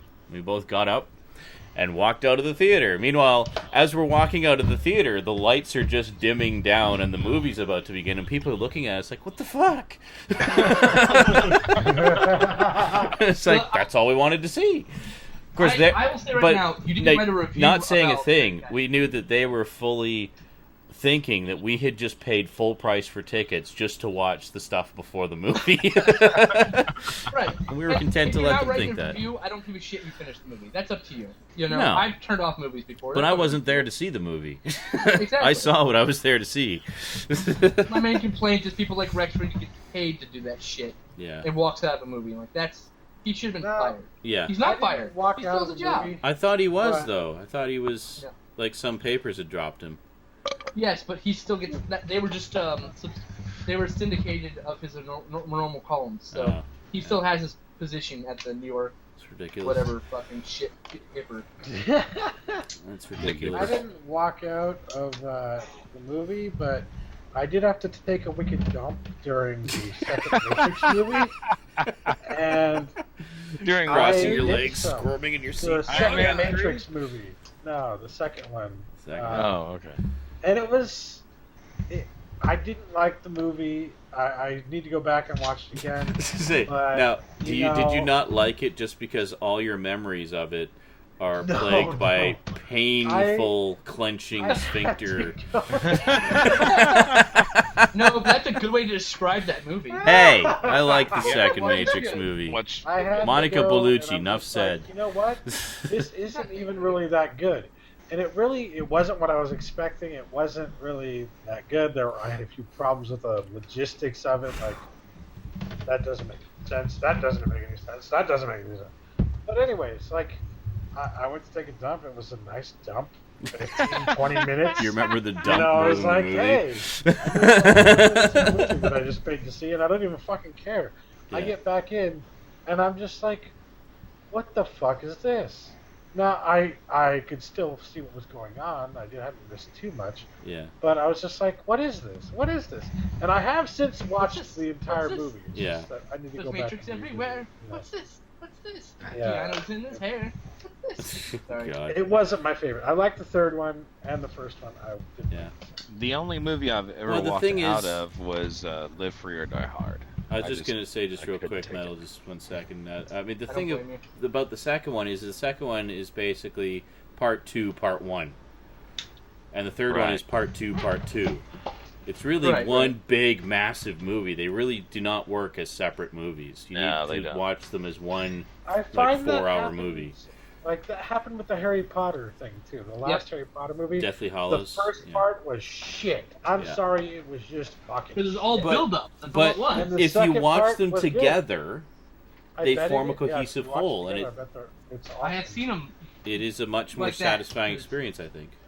What I happened actually was like For Matrix the Revolution. Matrix, We that missed- is. I haven't seen I the missed- Harry Potter ones. I missed Deathly Hallows Part 1 in the theater, so we saw it on home video on Blu-ray, and then immediately went to the theater and saw Part 2. And I tell you, I enjoyed it fairly well because of that, I think. Because you saw them both back to back, yeah. Yeah, pretty much. I took basically a 5-minute drive to the theater and a pee break. Because and it's then watched really the second one half. movie. Yeah. And It's- I have found that my only rewatch of The Matrix is watching all three in one go. Yeah. When it first came out on DVD. Yeah. Well, I had the first one on VHS and the other two were on DVD. But anyway, so I watched them all together, and I remember enjoying 2 and 3 really well. Like really, liking it more. Like, Yeah. yeah, it felt more cohesive. But Yeah. to be honest, the second one is the weakest of the trilogy. Yeah. Yeah. You know? That's- I that like. doesn't I mean, mean the bad. second one is. Weakest. The second one is a lot of set pieces, Yeah, and and it suffers because of it. I enjoy the set pieces as set pieces. I think some of them are a lot of fun and spectacular. And I know everybody says, "Oh, why didn't Neo just fly away from all the Smiths?" It's like because it was a fun. He was testing the Smiths to see Because what the extent of their that- power was. What would that solve? They Yeah. would just fight him somewhere else. Exactly. So he was fighting them to see what happened and see what the extent of his abilities were, how far the virus had spread. He got the information he wanted. He flew away. Done. Makes perfect sense to me. And the whole thing in the freeway chase with the semis and stuff, I thought that was a lot of fun too. I enjoyed It was. Yeah. It was shot very well. It was. Yeah. But part 3, a lot of people hate part 3, The but thing I that- actually I really enjoyed the third one. Honestly, I think the thing that brought the second part down was, as much as I like the idea of Zion and the city of the last surviving humans and stuff, that whole Zion sort of lull needed to be shortened. I think it went Yeah, on it could way use too trimming, and all three movies could use trimming here and there. long. Yeah. could make them better, to be honest with you. I think the listening to the commentary... Fucking buses, just shut up, I'm talking. Listening to the commentaries, they have 2 commentary tracks on the Ultimate DVD set, one by critics who did not like the movie and one by philosophers who did like the movies. That's pretty awesome. So I listened to all 3 commentaries of the critics who did not like the movies. So I was really curious. It's like, well, I really enjoyed them. I'm curious to hear what these, professional reviewers feel was the problems with them. And they were very, honest about it. They weren't like, oh, this sucks, that sucks. No, they were actually quite smart about it. And their main thing was they felt that the core issue was that the scripts needed to go through another draft or 2. They just weren't quite polished yet. Yeah. That's a common problem with Hollywood, period. Just to, to tighten up the dialogue, tighten up the pacing. Wow, you really can't see that. That's one of my main problems with it is the dialogue. That was one of their big problems with it, too, actually, was they said some of the dialogue was just not... Oh, Matrix is de-Zionized. Yes, and what it is, it's 2 and 3 combined into one movie with Zion, all the Zion references removed. It's interesting, but I feel it actually loses a lot in the transition. You can't have no Zion, that's the thing. I mean... It works. It just I feel as a fan it was weaker. Yeah. That's all. No, you need to have something of Zion in there. Because I mean, in the first movie they talk about Zion all the time. We just don't see it. So I mean, it was supposed to be one. You don't ever have to see Zion. It was supposed to be one of the big things in the second and third was that we finally get to see Zion, which they kept talking about. But I guess I don't know what people were expecting. Watching the movie and without Zion, you can see it works, but it's not as good. It just feels. I don't know. Feels like it is missing something. Yeah. For sure. Interesting. And if you're gonna make a set with a fucking a DVD in it, make sure your fucking case can fucking close inside. Yeah. For fuck's sake. So sorry, Metal. You were saying you walked out of Live Free or Die Hard? Oh yeah, that was the only movie I've ever walked out of. But nobody blames you. Yeah, is that the latest one? No, that was the one before the latest. It was the fourth one. Okay, so I do have that one. Yeah. It was after the whole jet sequence scene. Yeah, I got up and I was done. I was just, oh my god, fuck. Were you at least there for the Kevin Smith scene? Which is the best part of the movie. I saw the Kevin Smith scene. Yeah. What's interesting is there's a fan edit where it removes that whole sequence of the fighter jet, and apparently it works better that way, which is hilarious. Yeah. That's funny. So bad. But there's 2 movies I almost walked out of, but I didn't. But I regret the fact that I did not. One was The Fifth Element, and one was Armageddon. What? The Fifth Element? Really? I hate both of those movies. Wow. Armageddon I've never seen. But... Wait the fuck! Whoa! Whoa! On your kicks. Not allowed to. Secure. Right now. You back the fuck up, and you're gonna watch it. You're gonna fucking watch it all the way through. What? I'm never gonna watch Fifth Element again. No. He's seen it all the way through. He just didn't like it. Yeah, I saw it. In the theater. If someone cleanses Chris Tucker from that movie, maybe I'll watch it. But other than that, no. That's like his best role in anything. Though. It is actually. It really is. That's not saying much at all. He is very well suited to that role. I have to say, Metal, I've lost a tiny bit of respect for you, sir. What we didn't realize at the time, however, was that Chris Tucker cannot play anything but that role. Pretty much, yeah. The only difference in the other roles is he has less women's clothes on. That's it. He's the same character. And the only reason I didn't walk out of Armageddon was because I was on a date, and I asked her, I was like, would you mind if we left? And she was like, no, I want to finish this. I was like, okay. Just remember, I sat through Mona Lisa's Smile with you. And she's like, I thought this was your movie. I was like, whatever. You know what I can't get enough of, Metal? Yeah. Speaking of movies that you made yours, your reenactment of that heartfelt, tearful scene from The Wrestler. Wait. You hated The Wrestler too? No, he loved The Wrestler. No, I loved The Wrestler. Okay. Alright, let's say, we're going to come to blows now. I'm going to kind of fastest way to Nashville. I'm trying to remember. Punch you in the face. So, keep an eye out for that. You guys will be seeing that in one of the upcoming 5 Awesome Stud Survivor compilation episodes.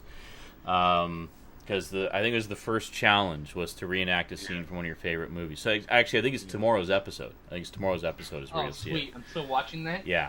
So you'll actually you get to see Metal reenacting a few different things. Actually, he really went all out in that one. I won't spoil any of the surprises, but are you wearing wigs at least? Come on. Yeah, no, he dresses up. He becomes 2 wigs in one scene. Yes. He becomes the characters. You'll swear you're watching the movie. It's really amazing. Yeah, I remember when I did that, and someone was talking to me about it. It's like, man, you can really act. How'd you make yourself cry for that scene? I was like, eye drops. After you cried that scene, I punched myself in the dick.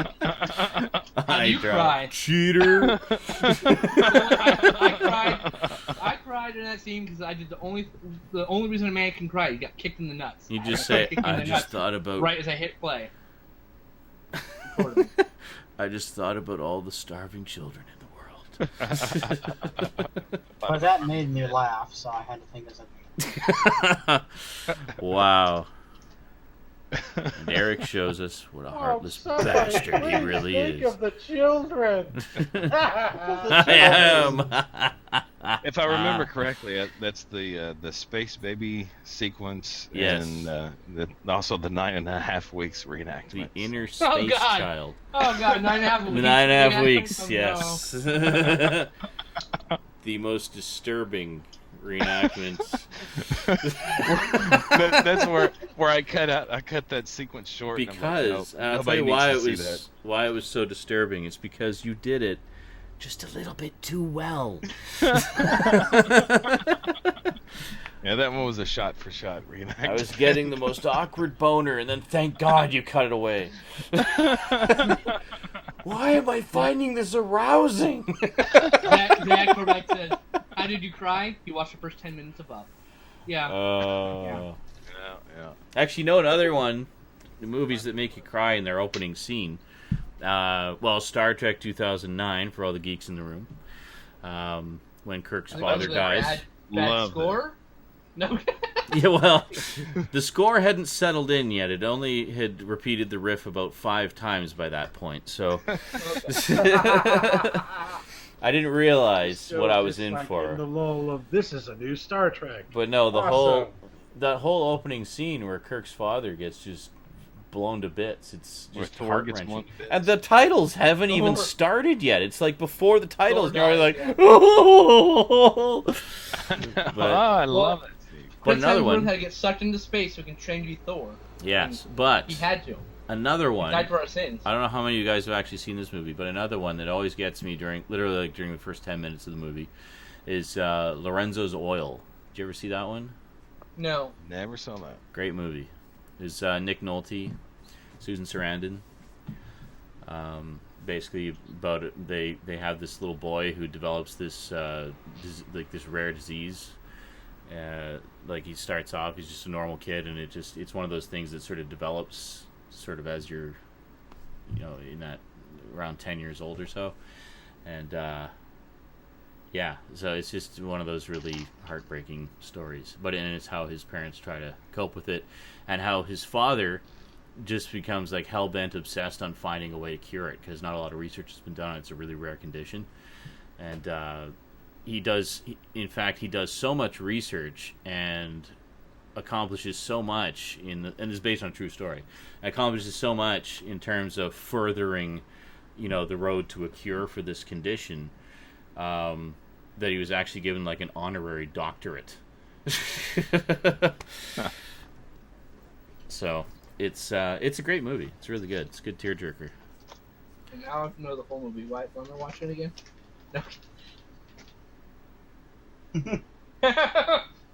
I cry every time at the end of E.T. No, we're talking about first 10 minutes. Do you cry in the first 10 minutes of E.T.?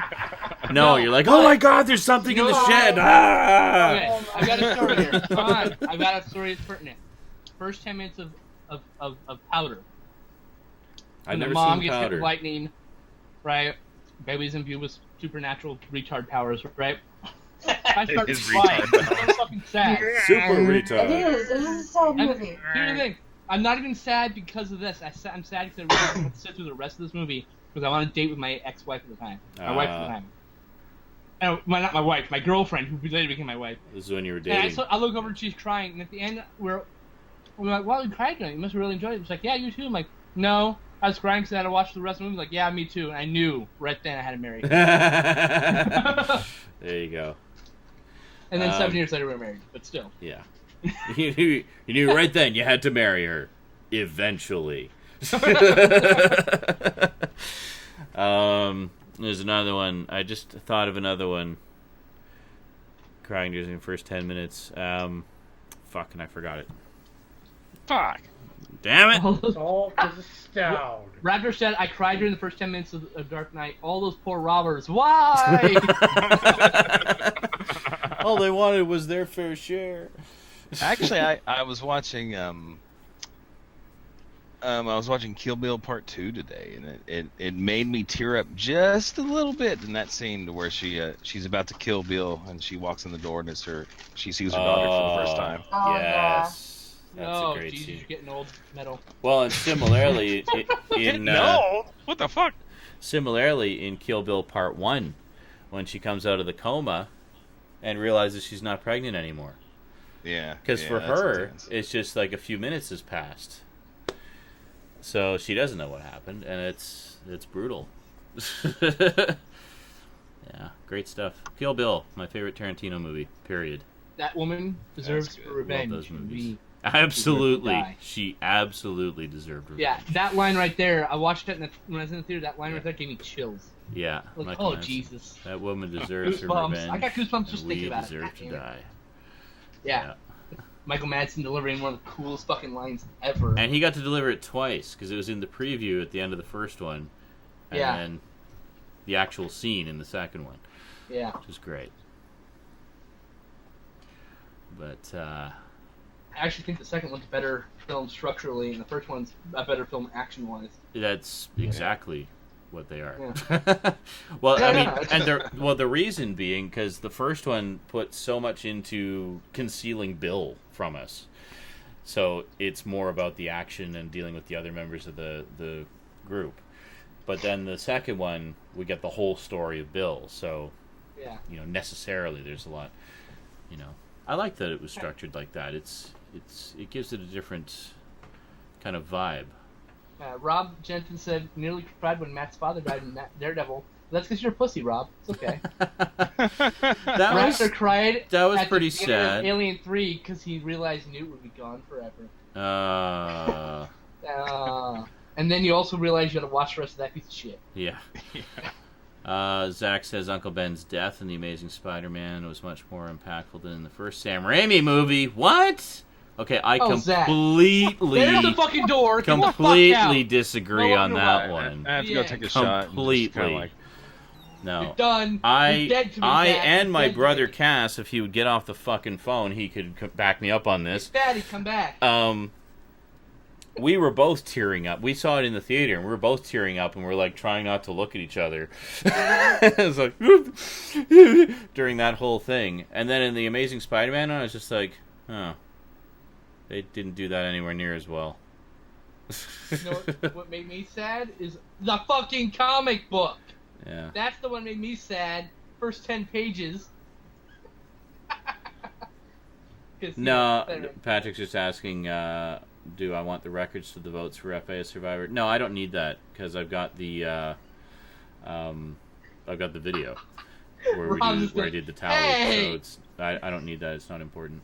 But thank you. Rob just heard me call him a pussy, and he's like, "Hey!" Success. No, basically I'm just putting together the compilation of all the, all this actual Survivor episodes with all of the entries and any related videos that people did at the time, and that's that. Minus the Frankie videos, you may have noticed. Not reposting his. Because he's a cockbag and likes to suck with boys' tits. So he's like this mysterious person that is occasionally mentioned in some of the videos, but you never actually see him. Yep.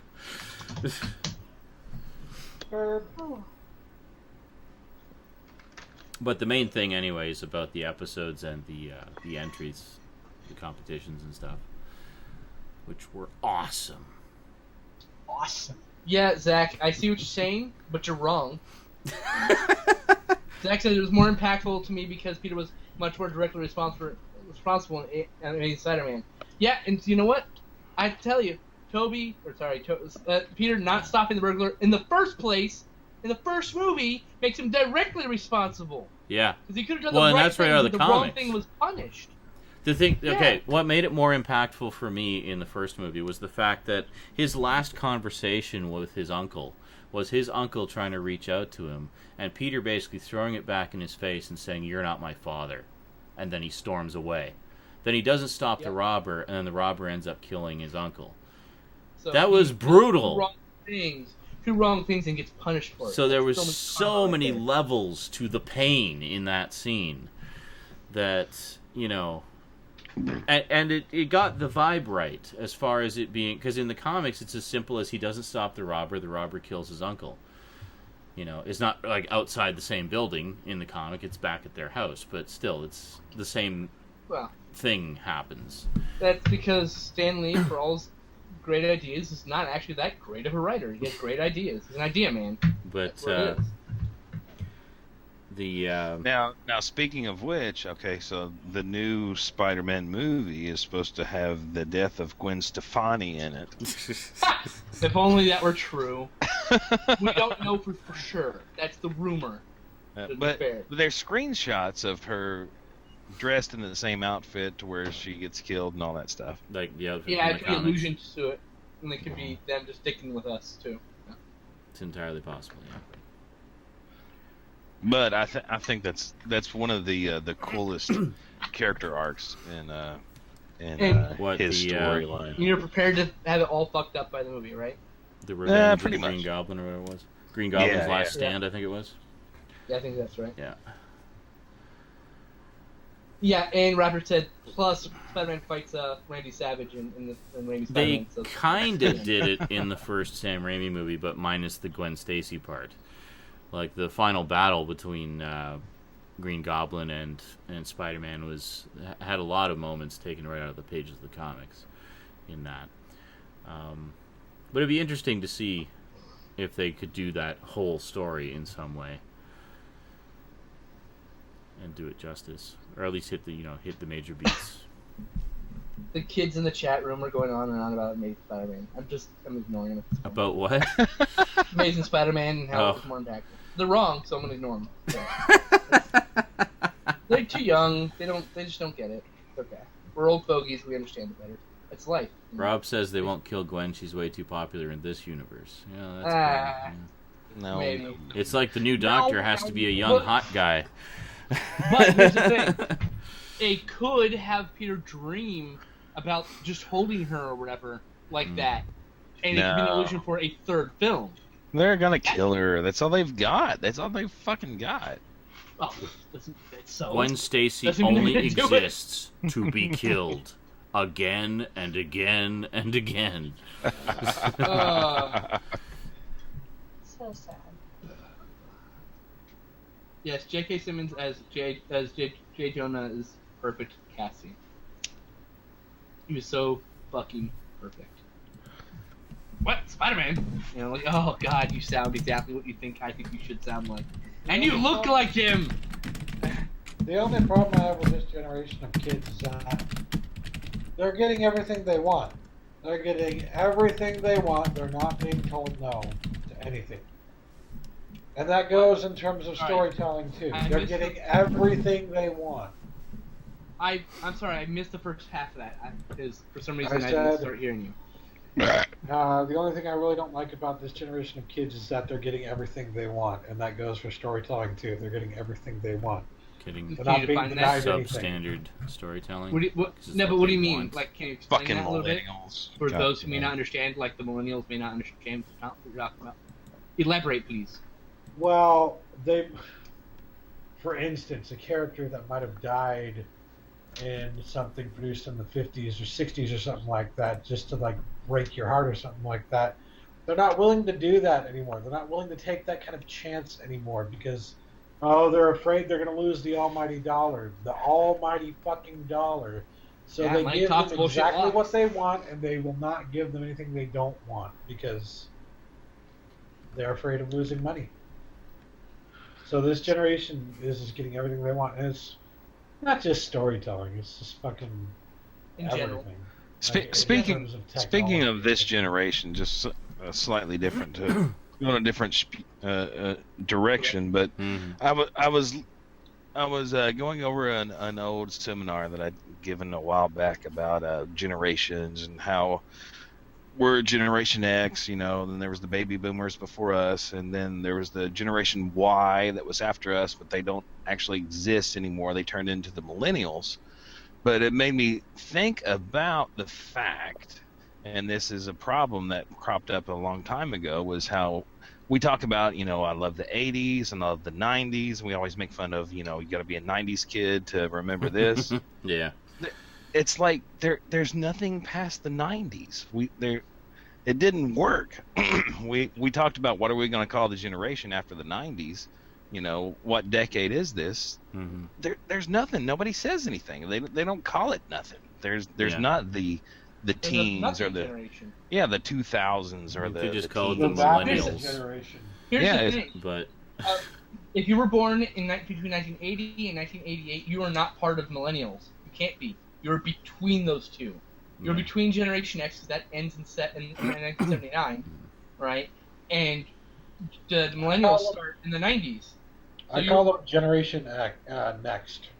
Because we're like me. I'm in this generation gap where I don't fit in the Generation X perfectly, and I don't fit in the millennials perfectly. I'm the bridging point. I'm not a generation at all. I'm just a bridging point, a 9-year bridging point. I thought there was a so-called Generation Y. Yeah, no, well, those are the middle millennials. Those are the same people. that got dissolved and it became they were the millennials. Right. So if you're born in the 90s or later, you're the millennials. Okay. If you're born in the 80s, you're this weird thing that's in between the two. You're in the nexus between you don't them. fit. Yeah. You're part of Generation the lost, Next. You're part of the lost generation. in the seminar that you're part of the lost generation. You are the tail end of Generation X, but you don't fit. And you don't fit with the millennials either. So you're actually this generation, the generation that we're in. I mean, me, you know, I was born in '76. You and Sean are both this group. Yeah. We're the most hated generation there is because we don't fit. We don't fit with the Generation X because they hate us because we were the young kids, and we don't fit with the millennials because we're the old fucks that don't understand, you know, what they're going through. Yeah, you know, that's the thing is, you're technically Generation X. You don't but understand you're like the my bleeding pain. point. John, you were born in what, 72, 74? 72. Okay, so you're literally like the last person that could be part of Generation X, basically. Yeah. But I don't think you were, because I think you just the way you were raised, you are essentially in the bleeding edge, like the rest, like me and like Justin. You know, I mean, I just call myself an '80s kid. Done. Right. Because I grew up primarily in the '80s. Those are the most influential years for me. We're in the. I'm in the part where most influential years for me are the late '80s, early '90s. Yeah. You know, and some of the here. late '90s. So it's like because of when I grew up, I'm not either generation. I'm this weird, forgotten group. And I'd say right like into that. It'd be like late '70s to very early '90s for me. Would be like the most influential years. Here. That sort of. What generation do you belong to? 12-year. So we have period there. baby boomers, the 50s and 60s. Yeah. You have the baby boomer busters, or the 60s and 70s. Generation X is the 70s up to primarily into the 1980s. Generation Y is born in the 80s and grew up in the 90s. Generation D is the digital, born in the 90s, primarily growing up now. That Generation is D. a broad generalization, though. Very broad. Generation And digital. But everything else They're has been a called broad millennials. generalization. So I guess I'm Oh, Generation millennials X then. The way that they used You're to Generation X. define... yeah, you are. You're the tail end of Generation X, which is where I The am. way that they used to define it, or at least what I grew up learning from my parents, was that the baby boomers were the sons and daughters of the people who came back from fucking World War II. And Right. the Dust So- Bowl. Yeah. And the, Yeah. That's why it says 50s and And 60s. The Yeah. Generation X were the children of baby boomers. And so here's the thing. My mom's My mom is a member of the. She's the baby boomer. Hold on. Shh. 1 second. He's My trying to mom finish is his a thought. baby boomer. I should technically be part of Generation X since my mom is a baby boomer and the children of the baby boomers are Right, Generation but you were X. born late. But I was born in 1984. So I am most definitely, and my brother he's definitely Generation X. I am not Generation X. Like, I am not him. I do not fit in with his culture. technically, You're part of that gap. You're part of I that am You're part of the gap. Yeah. We're the gap generation. I'm tail end of that generation gap. Right.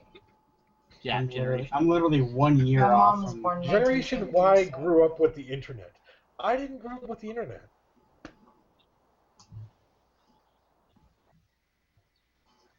Yeah, no. hell no. No. That has been widely known as the baby boomer gap. That book When was was the book written by a baby boomer, so fuck it. No, but no, what we was done because things have changed. Yeah, things have changed as we've reassessed things. Yeah, another term that's used obviously is echo boomer. Echo boomer? Echo boomer. Or eco yeah, boomer. that's Eco that's boomer. what me and Fuck. Cass were talking about at one point. This was a long time ago, but me and Cass were talking about how we're the echo boomers. We are the children that baby boomers had after they had Generation X. So. Yeah. Is that what we're supposed to be? No, We that's are. what, yeah. We're the younger siblings of Generation X. We're the most hated generation. No one likes this group. We Well, this lack person here. We lack a cohesive identity. We're so We lack a cohesive identity in that way. We also lack the ability to kind of commingle with those other generations peacefully. You know. Now, this person basic calls. Well, that's a my lot of it really has to do with how society changed. We were growing up during the changing of society. And it's like, the millennials grew up where, internet already existed or it was starting when they were kids and technology, so they grew up with technology. We saw the birth of technology, but we're still, there's a huge faction of us that doesn't. Crazy to me. Yeah, a huge portion of us doesn't understand it and doesn't acknowledge it. Yeah. Others of us have embraced it, and we can't be I have defined. friends who refuse to use Facebook because they're so afraid of it, because they don't understand it. Yeah. I can't fucking believe it. I'm very private. I'm like, so set your shit to private and only thank your family and actual friends. How hard is that? I've still got friends that refuse to buy a cell phone. I mean, what the fuck? Who the fuck? Wow, that's I'm not crazy. gonna get a cell phone. If I do, I'm not gonna text on it because it's stupid. Oh my god. You know what? No, you don't have to get a smartphone. A cell phone would save you a lot of But trouble. that's what gets me about the Smartphones. I hate them. Sorry. They're good. Get a flip That's what phone. gets me about the whole Normal phone. generation. You gotta tell me definition sooner thing. than that. Is that- Because I forget. Sorry, my sound was That's out. what gets me about the whole generation definition thing, is that we've got a definition for the people before the change and the transition into, a technological age, and then we've got a generation definition for people who were solidly into the technological age. We don't have a generation definition, so to speak, or not at least a widely accepted one, for the people who are part of the change. Right. Yeah. into a We're the technological stopgap. age. We're the And little thing in the middle. That's what blows my mind, though. It's like you would think that you would want to make it's an interesting transition. Right. You'd think you'd want to make a defined, category of, So just to quickly fill in everyone who missed what I was saying, you guys could hear me in Google, but the rest of the world couldn't. I just said, maybe I should read this, considering it's apparently the manual for my generation. And then I flipped to the inlay here, and it defines Generation X as born in the late 50s and 60s. And that's why they said, well, it's been reassessed since then. And that's also when Skinslip said, shut up, Sean Stoud's trying to make a point. And I said, well, that's nice. I'm interrupting him. Deal with it. I wanted to know one sentence that he had left. Yeah. I just wanted to interject my joke there and then let him continue. That was it's it. really hard to take you seriously. Well, that's the weird part about the That's the pretty much speech I everything was- you missed. Sorry. The carry speech I was giving, of course, it was geared towards marketing and stuff like that. It's like, how do you market different groups of people? And no one knows how to market our group of people because we're undefinable. No one knows what this generation We're like thinks. Generation Amorphous Blob. on. People So just we're don't so know what disparate. the fuck we are. We're so disparate, and yet There you go. a lot of us congregate in groups like this. Could be Where we Generation all had very AB. similar takes. Generation AB, Generation Amorphous Blob. Perfect. Yes. But then there's people in our generation who we hate. We can't stand. We can't deal with them because Oh, I know. they're basically too far ahead into the next generation. They've got too much of the next generation or too much of the old generation. Yeah. But they're not completely that generation. So we're still like I found the And same millennials question are the- I asked. the first group to grow up with the internet in their hands at 5, Yeah. Right. and that's scary. Yeah. Scary. And that's the whole group. It's like, it's like my kid knows more about technology than I do. That's us. We're looked at as stupid old fogies, even though we're supposed to be the next generation in power, but we're viewed as stupid idiots.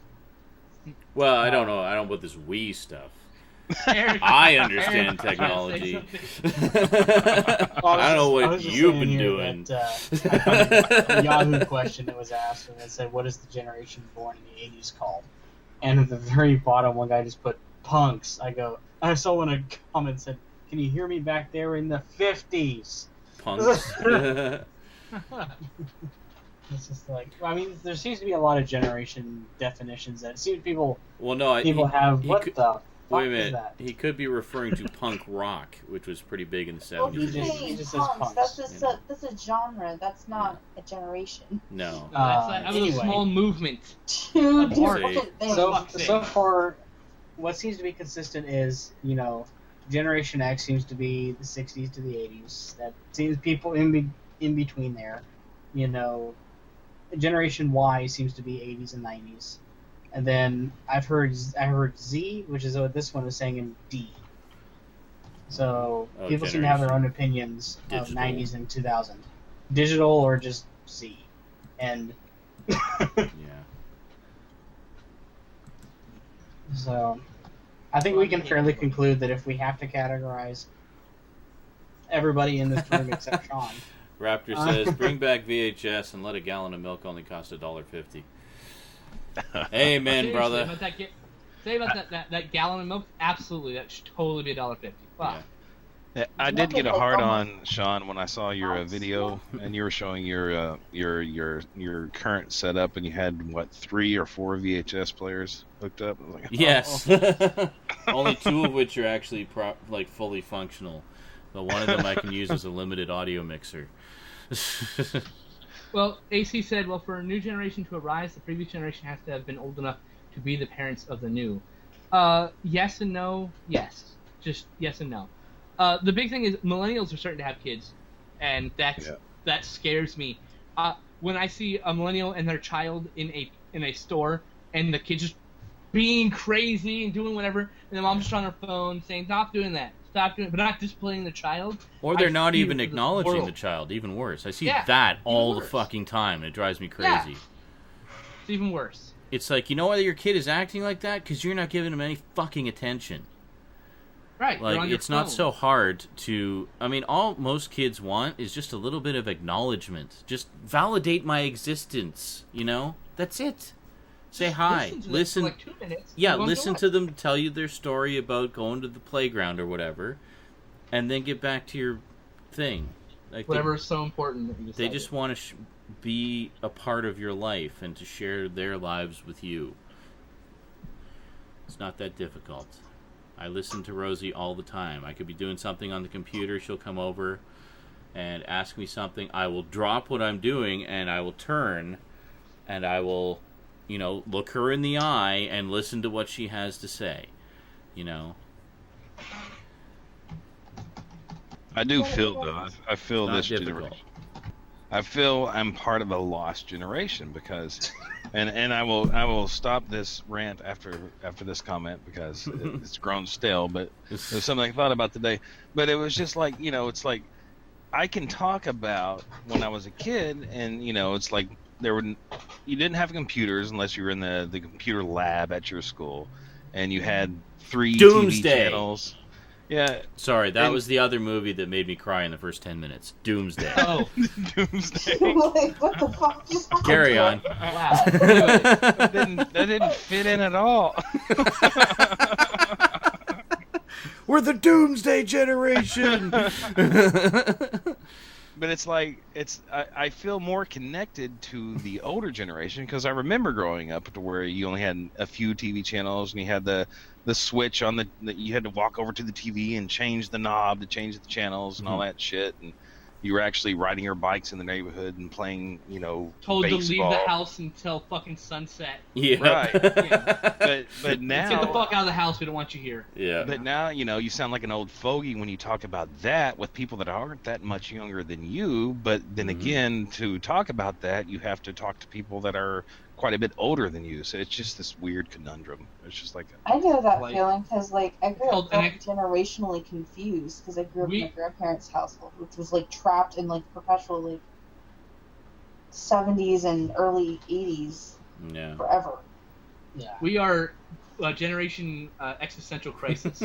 Muska says, I have remember, here- don't touch that dial. I have here, Yeah. somebody wrote a little statement about for all those born in the 70s and 80s. And it is great. It is absolutely great. I'll read it off here as a nice end cap to this wonderful argument we've been wondering. Argument, just... Well, not really argument, just discussion. kind of discovery and discussion. It says, we are the last generation that learned to play in the streets and the first to play video games, see cartoons in color, and went to amusement parks. We were the last to record radio songs on cassette tapes, and we were the pioneers of Walkmans and chat rooms. We learned how to program the VCR before anyone else, played with the Atari and the Super Nintendo, and believed the internet would be a free world. All on a 56K modem. Traveled in cars without seat belts or airbags, and lived without cell phones. Rode the bike down the road without brakes, and never had phones, but still kept in touch. We did not have PlayStations, 99 TV channels, flat screens, surround sound, MP3s, iPods, computers, or broadband, but nevertheless, we had a great time. Right. Yep. Then the person underneath said, and we masturbated ugly chicks. Yeah, that's kind of true too. Yeah. We're the last generation to do so much. We're the first to do so much, but we're Everything- not. We don't have it. Everything millennials use at a very young age and take advantage for, we were the guinea pigs. We were the people that tested it for the first time. We were the first generation to do that. We were the generation that invented Facebook. Think about that. Yeah, we should be called the beta invented it. generation. Ooh, Generation Beta. I like that. Yeah, that sits well. That's got a nice smoke. I'll be ring to it. Because we were unfinished and untested. So rock on Generation Y. Generation Y, which does not even, by the way, in generation theory, I don't know what the term would that be. That would be, but Generation Y is a discarded term. That doesn't exist. Whatever. Yeah. Generation Y was trying to explain us, but didn't explain us at all. Generation Betamax. Oh, I had a Betamax player. I didn't. My dad did. Well, yeah, I didn't personally, but the family did. I had a VCR. Oh, my VCR was a top-loading VCR. One pop up. Mm-hmm. You put the tape in, you press it down. Fuck yeah! I had 2 of those on a deck, and I would record I still one tape have to the other. mind you, mine's a much newer VCR because it has a built-in DVD player. Oh, hold on. But, I had something. but just to have it, because 1, it's a good pass-through, and 2, I do have VHSs that I like to watch. Does anybody remember the one? It was the second VCR player we had, but it had a remote control. But the remote control had a wire, so you had a tethered wire across the room. So here's the thing: our generation was the first generation to avoid DRM. So here, except, or I guess PRM, physical rights management. This little tab made it so you couldn't copy a tape, right? Well, all you did was fold a little piece of paper and tape it in there, and you could copy any tape you wanted. We were the first generation to do that shit. So no wonder our generation is so heavy into downloading, and why we created uTorrent, and why we created Kazaa, and fucking SoulSeek, and fucking LimeWire. What else am I forgetting? And there's more. Yeah, You I know, remember when my brother showed me that. You And I could was very like, much say we are the pirate generation. We are the very first generation to fully be able to pirate things in our home.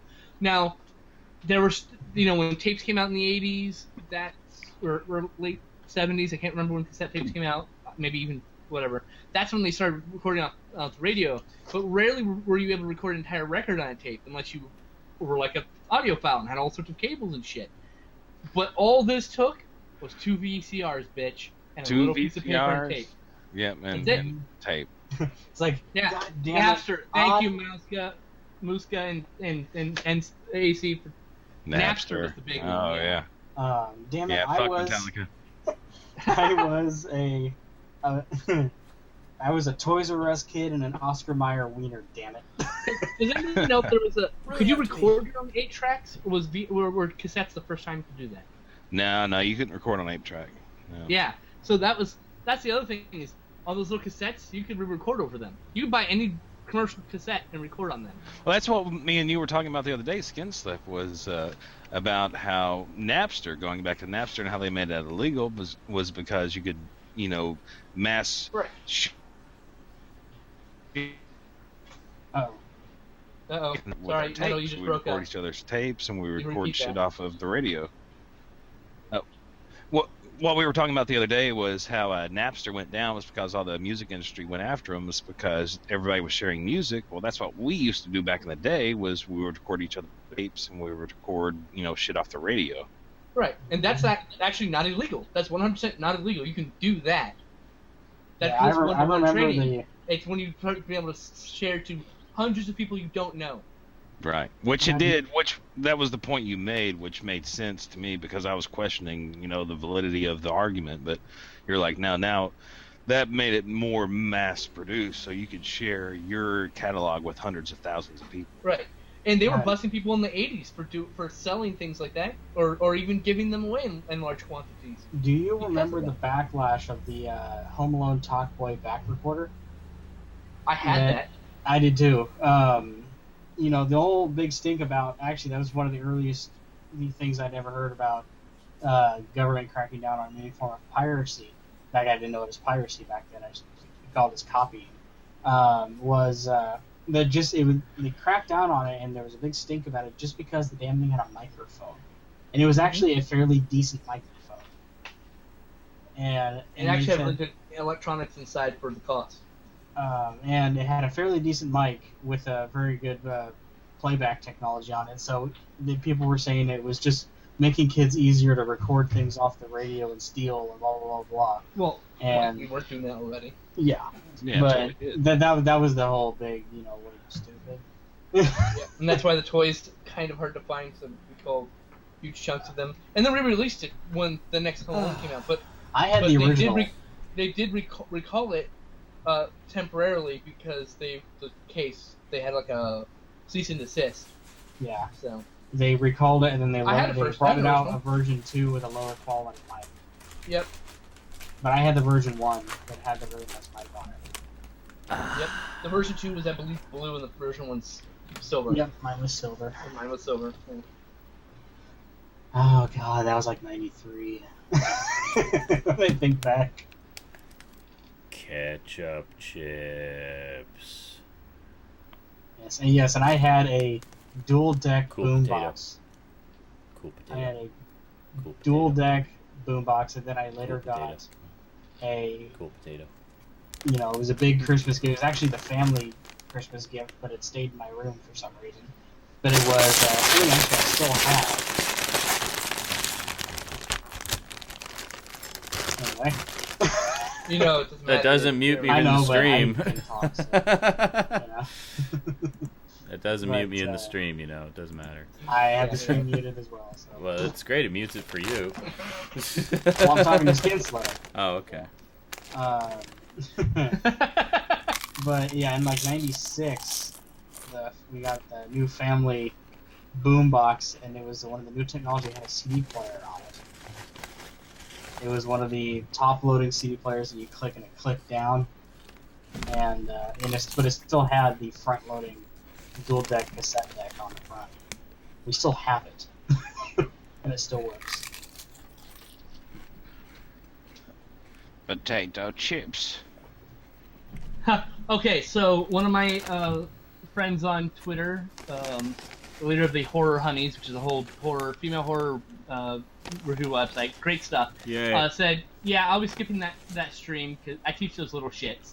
I'm still teaching those little entitled assholes. Please talk about how they expect everything to be given to them. I hate that. Talking about millennials. Mm.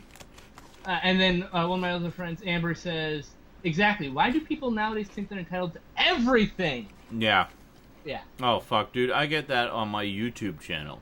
People have this overinflated sense of entitlement. It's like, no, you have to do what I want you to do all the time. It's like, no. How about you do what you want to do on your own fucking channel and leave me to do what I'm doing on my fucking channel? Thank you. A channel in which he fucks things. But it's Multimedia Chronicles, so he's actually physically humping VHS tapes. As what I was saying while you were gone was, our generation was the first one to actually be able to do file sharing. Yeah. We had VHSs, and we had this little plastic hole right here. Yeah. All you needed was a little piece of paper and a tape, and you can copy any VHS you wanted. Same with the cassette tapes. We're the first generation to do tape trading, both movie and sound, and that's why do you think we're the generation that invented Napster, uTorrent? Every file sharing thing you see now up until the last 2 or 3 years created by our generation. Mm-hmm. We created file sharing. They gave us the power. We took it and ran with it. Yeah. You know, that was the whole thing. That we kind of got sidetracked from there, but still. Hey, no worries. Yeah, if I had to take the physical media and categorize our generation, it wouldn't be generation VHS or generation Laserdisc. It would be generation cartridge. Well, because you can categorize a VHS as a cartridge. That would be why. Okay. I mean, a plastic casing that holds some form of media. Holds data. It holds data. That's a cartridge. So, I mean, ink is a cartridge. So, Generation geek. That's what I am. Generation we don't give no fucks. No fucks given. We created gangster rap. Generation NFG. Our generation created gangster rap. You're the modern form of electronic music. Not every generation has its, thing it doesn't necessarily need to be proud of. We perfected and made it popular, but we weren't the generation to invent electronic music. No. Modern form of electronic music. Modern form. Now. Yeah, it obviously has its roots. BBC Radiophonic Workshop, folks. Since the 50s. No. I didn't say invented electric. Well, the modern format of doing it. Computer-based. That's what I mean. Yeah. We're the ones who came up with that shit. Trackers and things like that. Synthesizers. Now there was stuff done before that it wasn't quite the same thing as it is now. That's what I mean by it. It took the old and made new. Yeah. Which we made our own thing with it. The example I always like to use, again, it's not the first, but popcorn. Actually has some compilations of early electronic music, and a lot of it was like really experimental. Like it's not even really proper music. It's just weird atmospheric stuff, and it's crazy. Yeah. Now there was this. Contrary to popular belief, Hot Butter was not the first. Was not the creator that's what I'm saying. Of popcorn. It's a good example of early, used electronic music, but it's not the earliest. No, popcorn was actually first done by Gershon Kingsley on a Moog synthesizer on an album called Music to Moog By. I know because I grew up listening to that album, and I still have it in my vinyl collection. You mean? Just talk about the Moog. That was the next section over. I grew up listening to Hot Butter. I was looking at getting a Moog actually. Hot Butter was the one that made it popular. Anyways, my main point was that we were the first to take it to the next step, bring it fully into the digital age, Yeah. There's also this album, I think it's from the 70s, and for some reason, Velvet Underground's coming to my brain. There was like an early industrial album where literally the term industrial is applied to it, and it's just music made with the sounds of factory machinery. Yeah. Clanging, belts moving, and I don't know who fucking made that album. It's been bothering me for like weeks. There's a few bands that used to do that. one that I always liked was one called Test Department, where they did stuff like that, just banging on drums and like actual steel drums and barrels and shit. Like Why do I Artists, have anything the that would make random- noise. Why do I have the random urge Creating to these listen to driving- CNC Music Factory? And creating these driving, progressive pieces. Really impressive stuff. Yeah, Art of Noise was really good about that back in the day. Just Maybe I just loved Art of weirdness. Noise. You can Maybe- thank our maybe Turn of Noise generation I'm thinking of? for all the music you listen to when you watch basketball. Mm, Art of it's Noise. true. Art of Noise did most of it digitally, but they were one of the first big bands to use a lot of sound samples and non-instrument sounds in, sort of more commercially viable music. You know, I'm talking about like bands from like Technotronic. They used actual instruments too. They used a mix. 2 Unlimited, CNC Music Factory. Mike Oldfield actually. Our generation of music is mostly used for sports now. Yes, it's That's most true. sporting events. It's so fucking bad. I'm sorry. I'm Let's sorry. Let's just be honest. It was always mostly used for sports. Yes. Everything is mostly used for sports. That started in our generation. Sport music like that being used for sports. Video. Now, they Fucking used some Macarena. before, but it wasn't nearly as prevalent. Video didn't kill the radio star. Auto-tune did. Oh, Auto-tuned music. Auto-tune killed music. Auto-tune killed fucking music, period. Yeah. No, I disagree. Now I think anybody can be a dubstep pop killed star. You don't music. even have to sing. Yeah, thanks to dubstep. But wait. The bass Yeah. is about to drop. Dubstep's made it worse. Oh, yeah. Okay. So the only thing that's different in the song is that the bass drops in a different part. Mm-hmm. Which is great. I actually listened to some dubstep until the bass drops because like, oh, this is really good. And then the bass drops and it's like it's all wub wub wub wub wub over and over. Yeah, I know. What's up with that? It's like it'll actually start off as a decent song, and then the And then bass suddenly- drops. It's just. But then- wub, wub, wub. What I don't get is today's generation. That's the part they like. It's like, oh, it's only good after the bass drops. Like what? It what? No, the best stuff's beforehand. Yeah, I've seen people react to the bass dropping, like young people react to the bass dropping, as if they're tripping on drugs or something. It's like, really? Yeah. Really? I'm convinced You think that's hard? I don't this get that. one guy really likes it, and everyone's afraid to say that he's crazy, and so they all just join in. Like, oh yeah, it's great. What the fuck is this guy thinking? I don't want to say it. They might judge me. Now they've told themselves that so many times they actually believe it. Don't judge me. Shame. Yes, this is great. I love it when the bass drops and the auto-tune singing starts. Whoop, whoop, whoop, whoop, whoop, whoop, whoop, whoop, whoop, whoop, whoop, whoop, whoop, whoop, whoop, whoop, for 10 Oh minutes. yes, that is such a good Whoop, drop. whoop, whoop, whoop, whoop. It's like there's no beat to it. It's just the whoop, whoop, whoop, Well, whoop, it's a whoop, whoop. syncopated beat. The wub Well, wub is the beat. What? No. It's whoop, whoop, whoop, whoop. There's no nothing. It's just whoop over and over again. I'm sorry, that's called repetitive shit. We call that crap techno, okay? Yeah. The good techno does something different instead of just one tone over and over and over again for 5 more minutes. Give me progressive trance any day of the week. That stuff is Ra- that is truly Raptor said the greatest thing. mind-melting. As the bass drops, so does my respect. Congratulations, Raptor. You get a round of applause for that. Sorry, if in And case I it's talked our over, goal. Raptor said as the bass drops, so does my respect. Yes. That's good. A syncopated beat is when they basically just do whatever the fuck they want to. There's a certain number of beats that they're going to do in this, like, fragment of time, but there's no fucking rule, no defined dun, dun, dun, dun, rule as to when the beat's going to go. It's like they put it wherever the fuck they want to.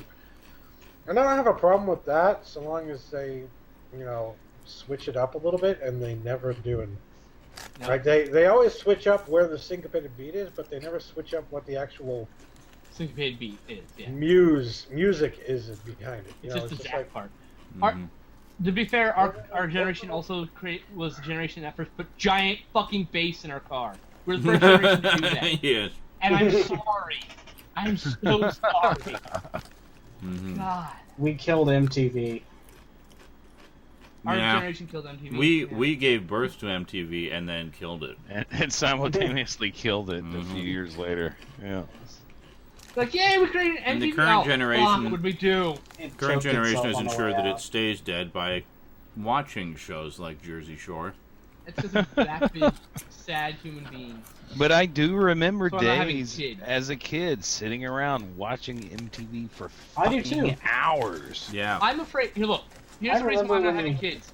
I'm afraid, regardless of my influence, my kid will be that snotty, fucking pissed off kid that I don't want to deal with. And going, oh, listen to the bass drop. Bam! Dad, why'd you hit me? Because you're a fucking moron! I hate your guts! I want to love you, but I can't because you're a fucking idiot! Because that'll happen. Father of the Year. That's why I said I'm not having kids. I'm a responsible adult. I know I'm not going to have kids. I realize my limitations. I know where I will be a terrible parent, not be a parent because of it. This is why I always wear a hat when I go into a rainstorm to get my Jesus. Well, my boss is here. I think it's time to wind it down, folks. So I hope you enjoyed this week's Saturday Night Insanity. Quite the variety of topics. I was concerned that it was going to be nothing but who's the 12th Doctor going to be all night. But thank God we got that out of the way quick. It's just us bitching about the generation gap. There you go. Before we go, HT did say, so we killed MTV, so we made VH1 to make up for it, and then we killed that too. Yeah. All right. Instant pop-up video. Have a good week, everybody. Tomorrow on my channel will be part 2, The 5 Awesome Studs Survivor. And then in the evening, tomorrow's quickie will basically be me talking about whoever the 12th Doctor turns out to be. So enjoy that. And this week coming up, just a whole bunch of random shit because I haven't got any more disambiguations to do. Maybe I'll do some of the individual DVD reviews. I don't know. At the very least, I got a bunch of updates and just other random shit to do. So enjoy that. Muska, No. I agree. That's Pacific Rim okay. is awesome. Okay, before we head out, I was thinking about it and then finally figured it out. Brandon, I know what kind of father you would be. You would be the father from the We're Not Gonna Take It Twisted Sister music video. The guy that's just standing up there just brutally yelling, calling him a lazy piece of shit. Oh, is that the Twisted Sister one? Yeah. Yeah, if you're listening to fucking dubstep. What are you gonna do with your And- life? And nobody's gonna convict me for it. And everyone will be like, yeah, we get it. The guy from Animal Hills. Who do you think you are? I fucking hate you. Why did I spawn you, you little shit? I wish I would have kept my dick in my pants that night. Sean, Hmm? I have a special request to end this off. Oh no. A random special request. Unless you just do not up to it. Alright, hold on. What? Can we do the Star Trek video? The one with the game? What? The Star Trek video game footage video that I was... Oh, that we were gonna do like 2 or 3 like weeks like ago, a that we month gotta ago. run through. Yeah. All right. Yeah, well, let's do that. Give me the link again so I can get it again. Oh yeah, huh. We'll just switch over to me here while I get set up. Hi, how's it going? Hi. Heck Like, we just kept forgetting and forgetting and forgetting. So Look at you guys. You've got awesome borders. What? Oh, the thing. That's the Google Hangout toolbox. Look at that. Timbit Kid, by the way. Timbit Kid in the house. You can't see him right now, but he's there. You can hear him. I'm gonna steal his cat. He's You marveling missed at our four borders. keyboard cats and a moon. We'll go over here. Dude. There he is. Timbit Kid. What? I'm including my cat. 4 cats and a moon. I have 3 wolves and a moon on my favorite crazy. sweatshirt, And Cass crashed but the it. cat's I think he even passed better. I'm wondering how I'm going to actually be able to see the video of the big Doctor Who live event unveiling the 12th Doctor. I mean, I know somebody's going to post it on YouTube and or the torrent sites, but I'd like to see it Tumblers. fairly soon after the fact. But all the places that it's airing are channels that I don't get. I don't get BBC America. I don't get BBC Canada. I don't get Space. So. Public HD, that's a pretty good website, isn't it? Huh? Public HD? Well, that's a torrent. Yeah. That's like an encoding group. Yeah. But yeah, they do pretty good stuff. We'll find it. But yeah, I mean, I know it'll show up on the torrent sites. It's just it'll come up like really quick, I'm sure. Yeah, probably. And I think it's only like a half-hour special, anyways. I think. I could be talking on my ass. Around like mad. They're gonna download a 1080p one or a 720p. Whatever they got, man. As long as I get to see it, I'll find one for the archives later. I'm not finding it. Where is it? Come on, Ian. Come on. Help. Waiting on you there, Stout.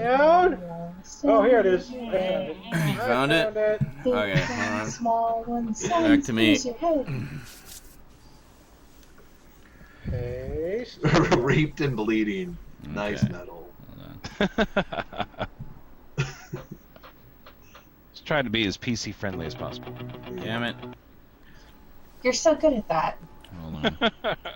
He inspires me. Alright, skip the ad. My sole purpose in life. To inspire those who need inspiring. I need to, For those who are not aware of this video, is why you don't want to play the new Star Trek game. Specifically the one based on the new movie. We'll grab no matter how you one. feel about the movie, the game, just no. Okay, I am downloading it now so I can play it locally. Oh. Just be a moment. Just a moment. Just a moment. I'm just going to wash all of the chip spooge off my hands here and then, yeah. Byron, I love your tagline. Alright, so you Just watch, notice. Evil Cass. watch the gang. I'll be back in just a sec here. Evil Cass. He needs horns. Is there any like horns in the toolbox? Or a tail that you just pet, like this. He has to pet the tail in the opposite direction, though. Against the grain. There you go. Nice. I would assume Skin Slip is Zach, going to you'll see. watch it on YouTube. Stuff. What's up? Maybe. Oh, I remember this video. Perhaps he's attempting to queue it up now, and that's why we're not hearing him. He may have crashed out. I think he crashed out. Okay, let me get this set up here. I'm gonna get my ball. Wait, I don't know. I need to I just need to find it here. There it is. Okay, hold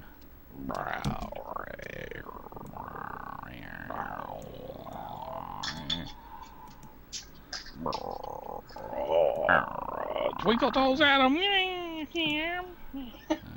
Dance, Adam, dance.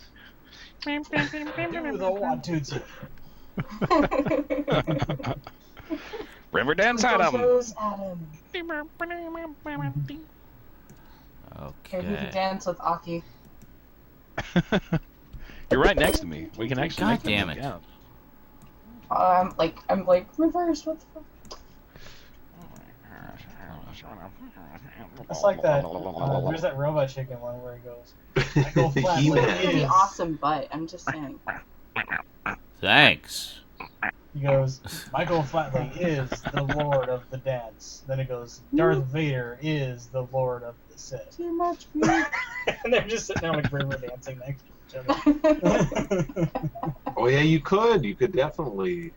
Adam's got like. Okay, here we go. All set. You guys all ready? Everybody ready? Is No. everyone ready? Yes, No. sure, maybe. Sure. Are you ready? Yep. Are you ready? Are you ready? Are you ready? So is everybody in the chat watching it locally while I stream it doing? for everybody else? Is that what we're doing here? Is there a download or something? Click the YouTube link in the chat. It's right there. It's right there. Maybe if you weren't busy. It's right there.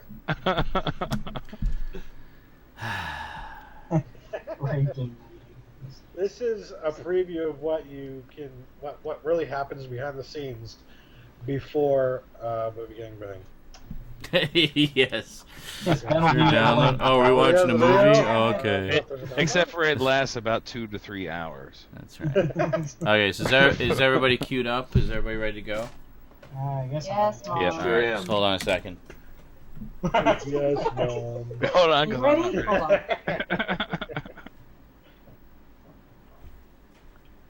Gives us more time for Twinkle Toes Adam. This is the best outro ever. Okay, now On his jazz hands. here we go. Jazz hands. Switch over to Oh, the you can screen. articulate Okay, just the here we toes. go. So I'll just leave the pointer right there. That's not annoying at all, is it? Okay. All the All right, here we go. Ready on 3. 3, 2, 1, play.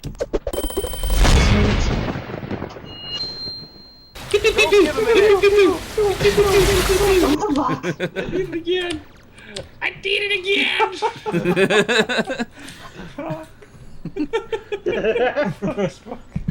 What the fuck, Spock?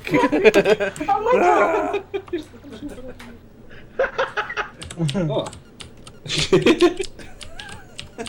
Okay. I help you, Spock.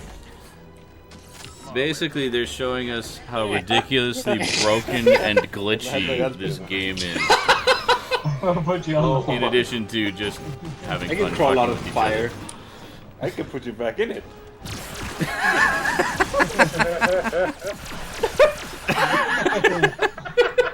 Come on. Come on. Whee!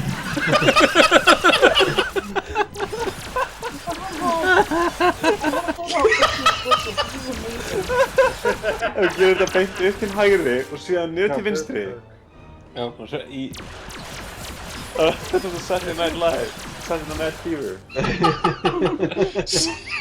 Saturday Night... Tonight on Saturday Night Live with this!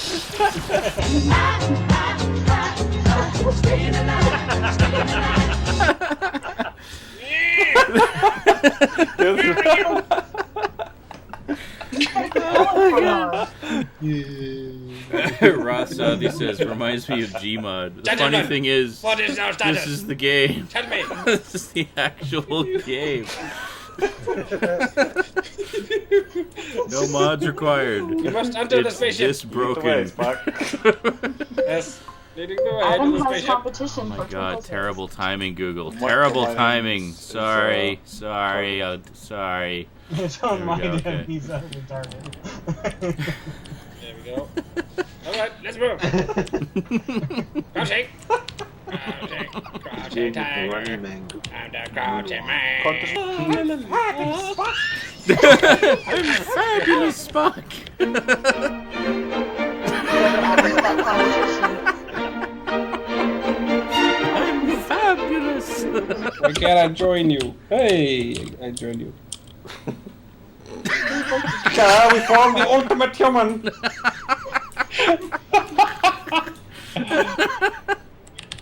Fuck, what door? Assistance required. Help me, Kirk. Okay.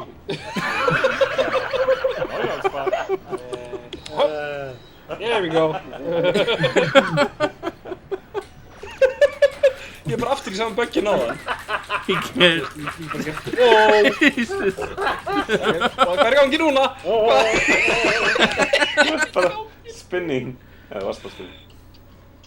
Ó, ekki hjá mér! Shit! Ég veit ekki hvernig hljóðið kemur út, en guðminn góður, þetta er fucked up! No, fuck! Stop it! Fuck! Ég legg í inn!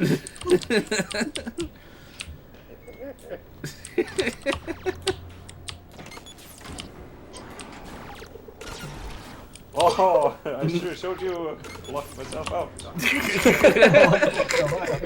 Þrælla, og svo sprinta ég. Það var ekki... Oh my god, his face. Já.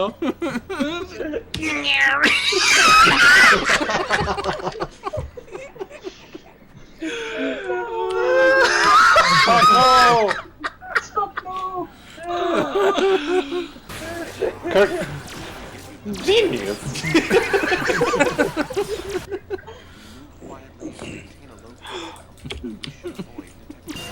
Yay, void detection!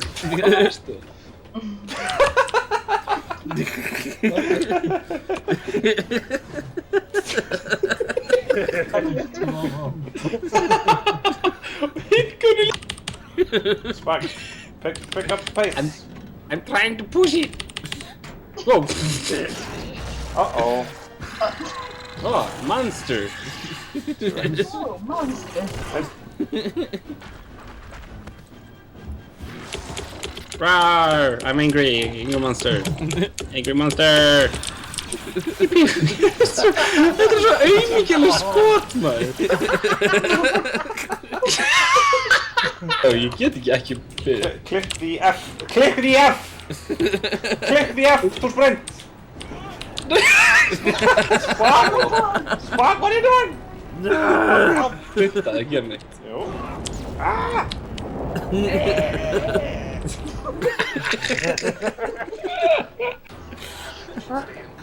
We should stay. Well, thank you, detective. Oh! Það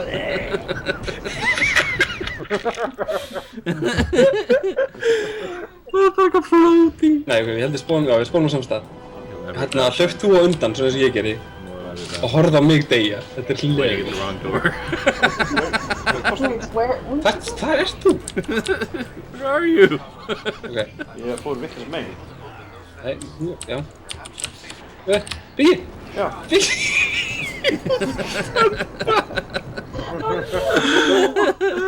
Já, hvað?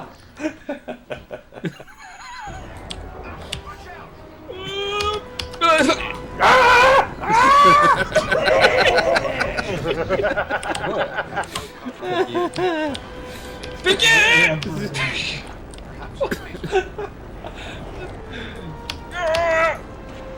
Crouch! Crouch!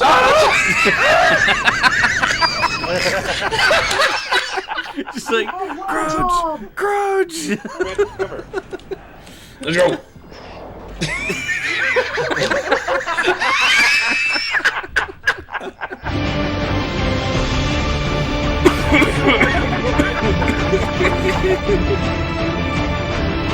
Click the F to sprint. Oh god. Ég var bara ekki lappandi. Click the F to sprint. I am! Spark! Click the F to sprint. Það er ekki svo langt eftir ykkur. Help me!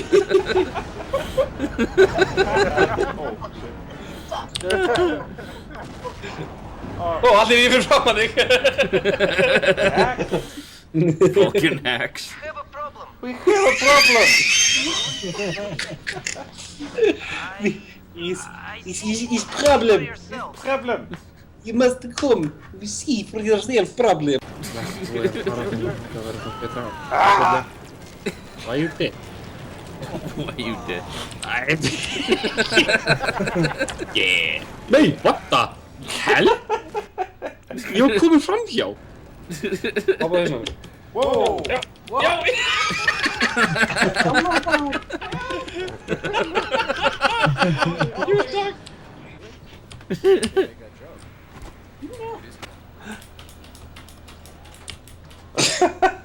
Hey, douchebag. I'm ready. I'm ready, Spot. What? Whoa, my legs! Your legs!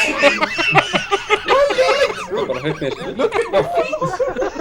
My legs! What the hell? Something has happened to my father. Nei!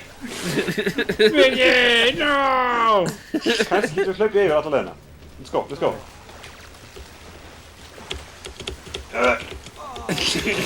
Oh, partners. Martin. God, ég get ekki... Nei! Æ! Þetta you suck.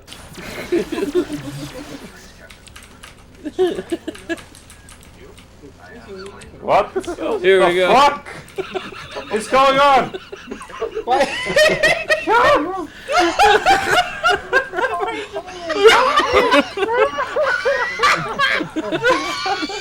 He can't put his arms down.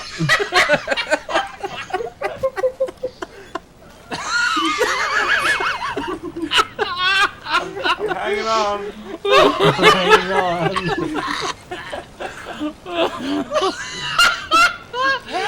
Kemst þetta? Já, kannski.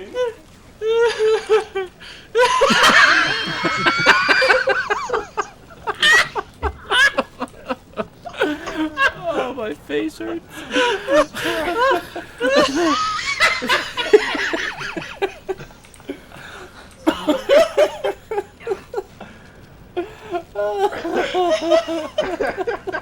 Captain, time for your morning exercise.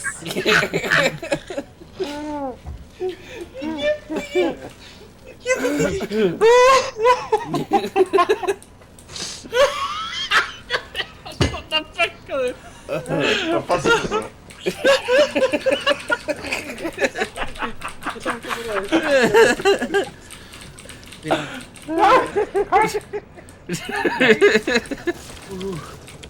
You get ekki skotið, by the way.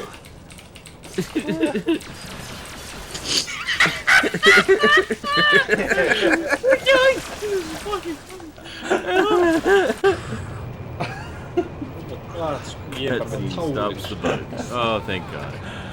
Everything's back to normal now. Fuck!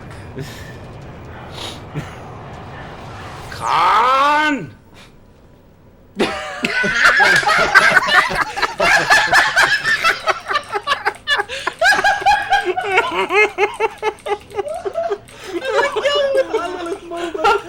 Stóð þetta eitthvað og svo týpur eitthvað.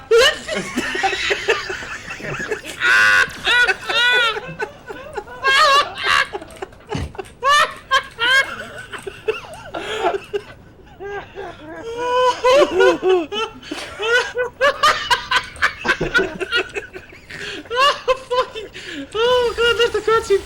Oh, fuck, við erum að aflega.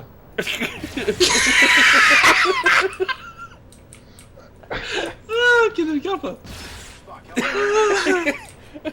Climb up and down the door. Yes, yes. Please, ekki byrja aftur.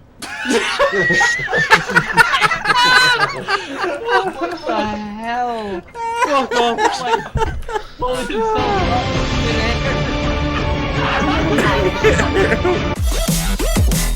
Oh, God.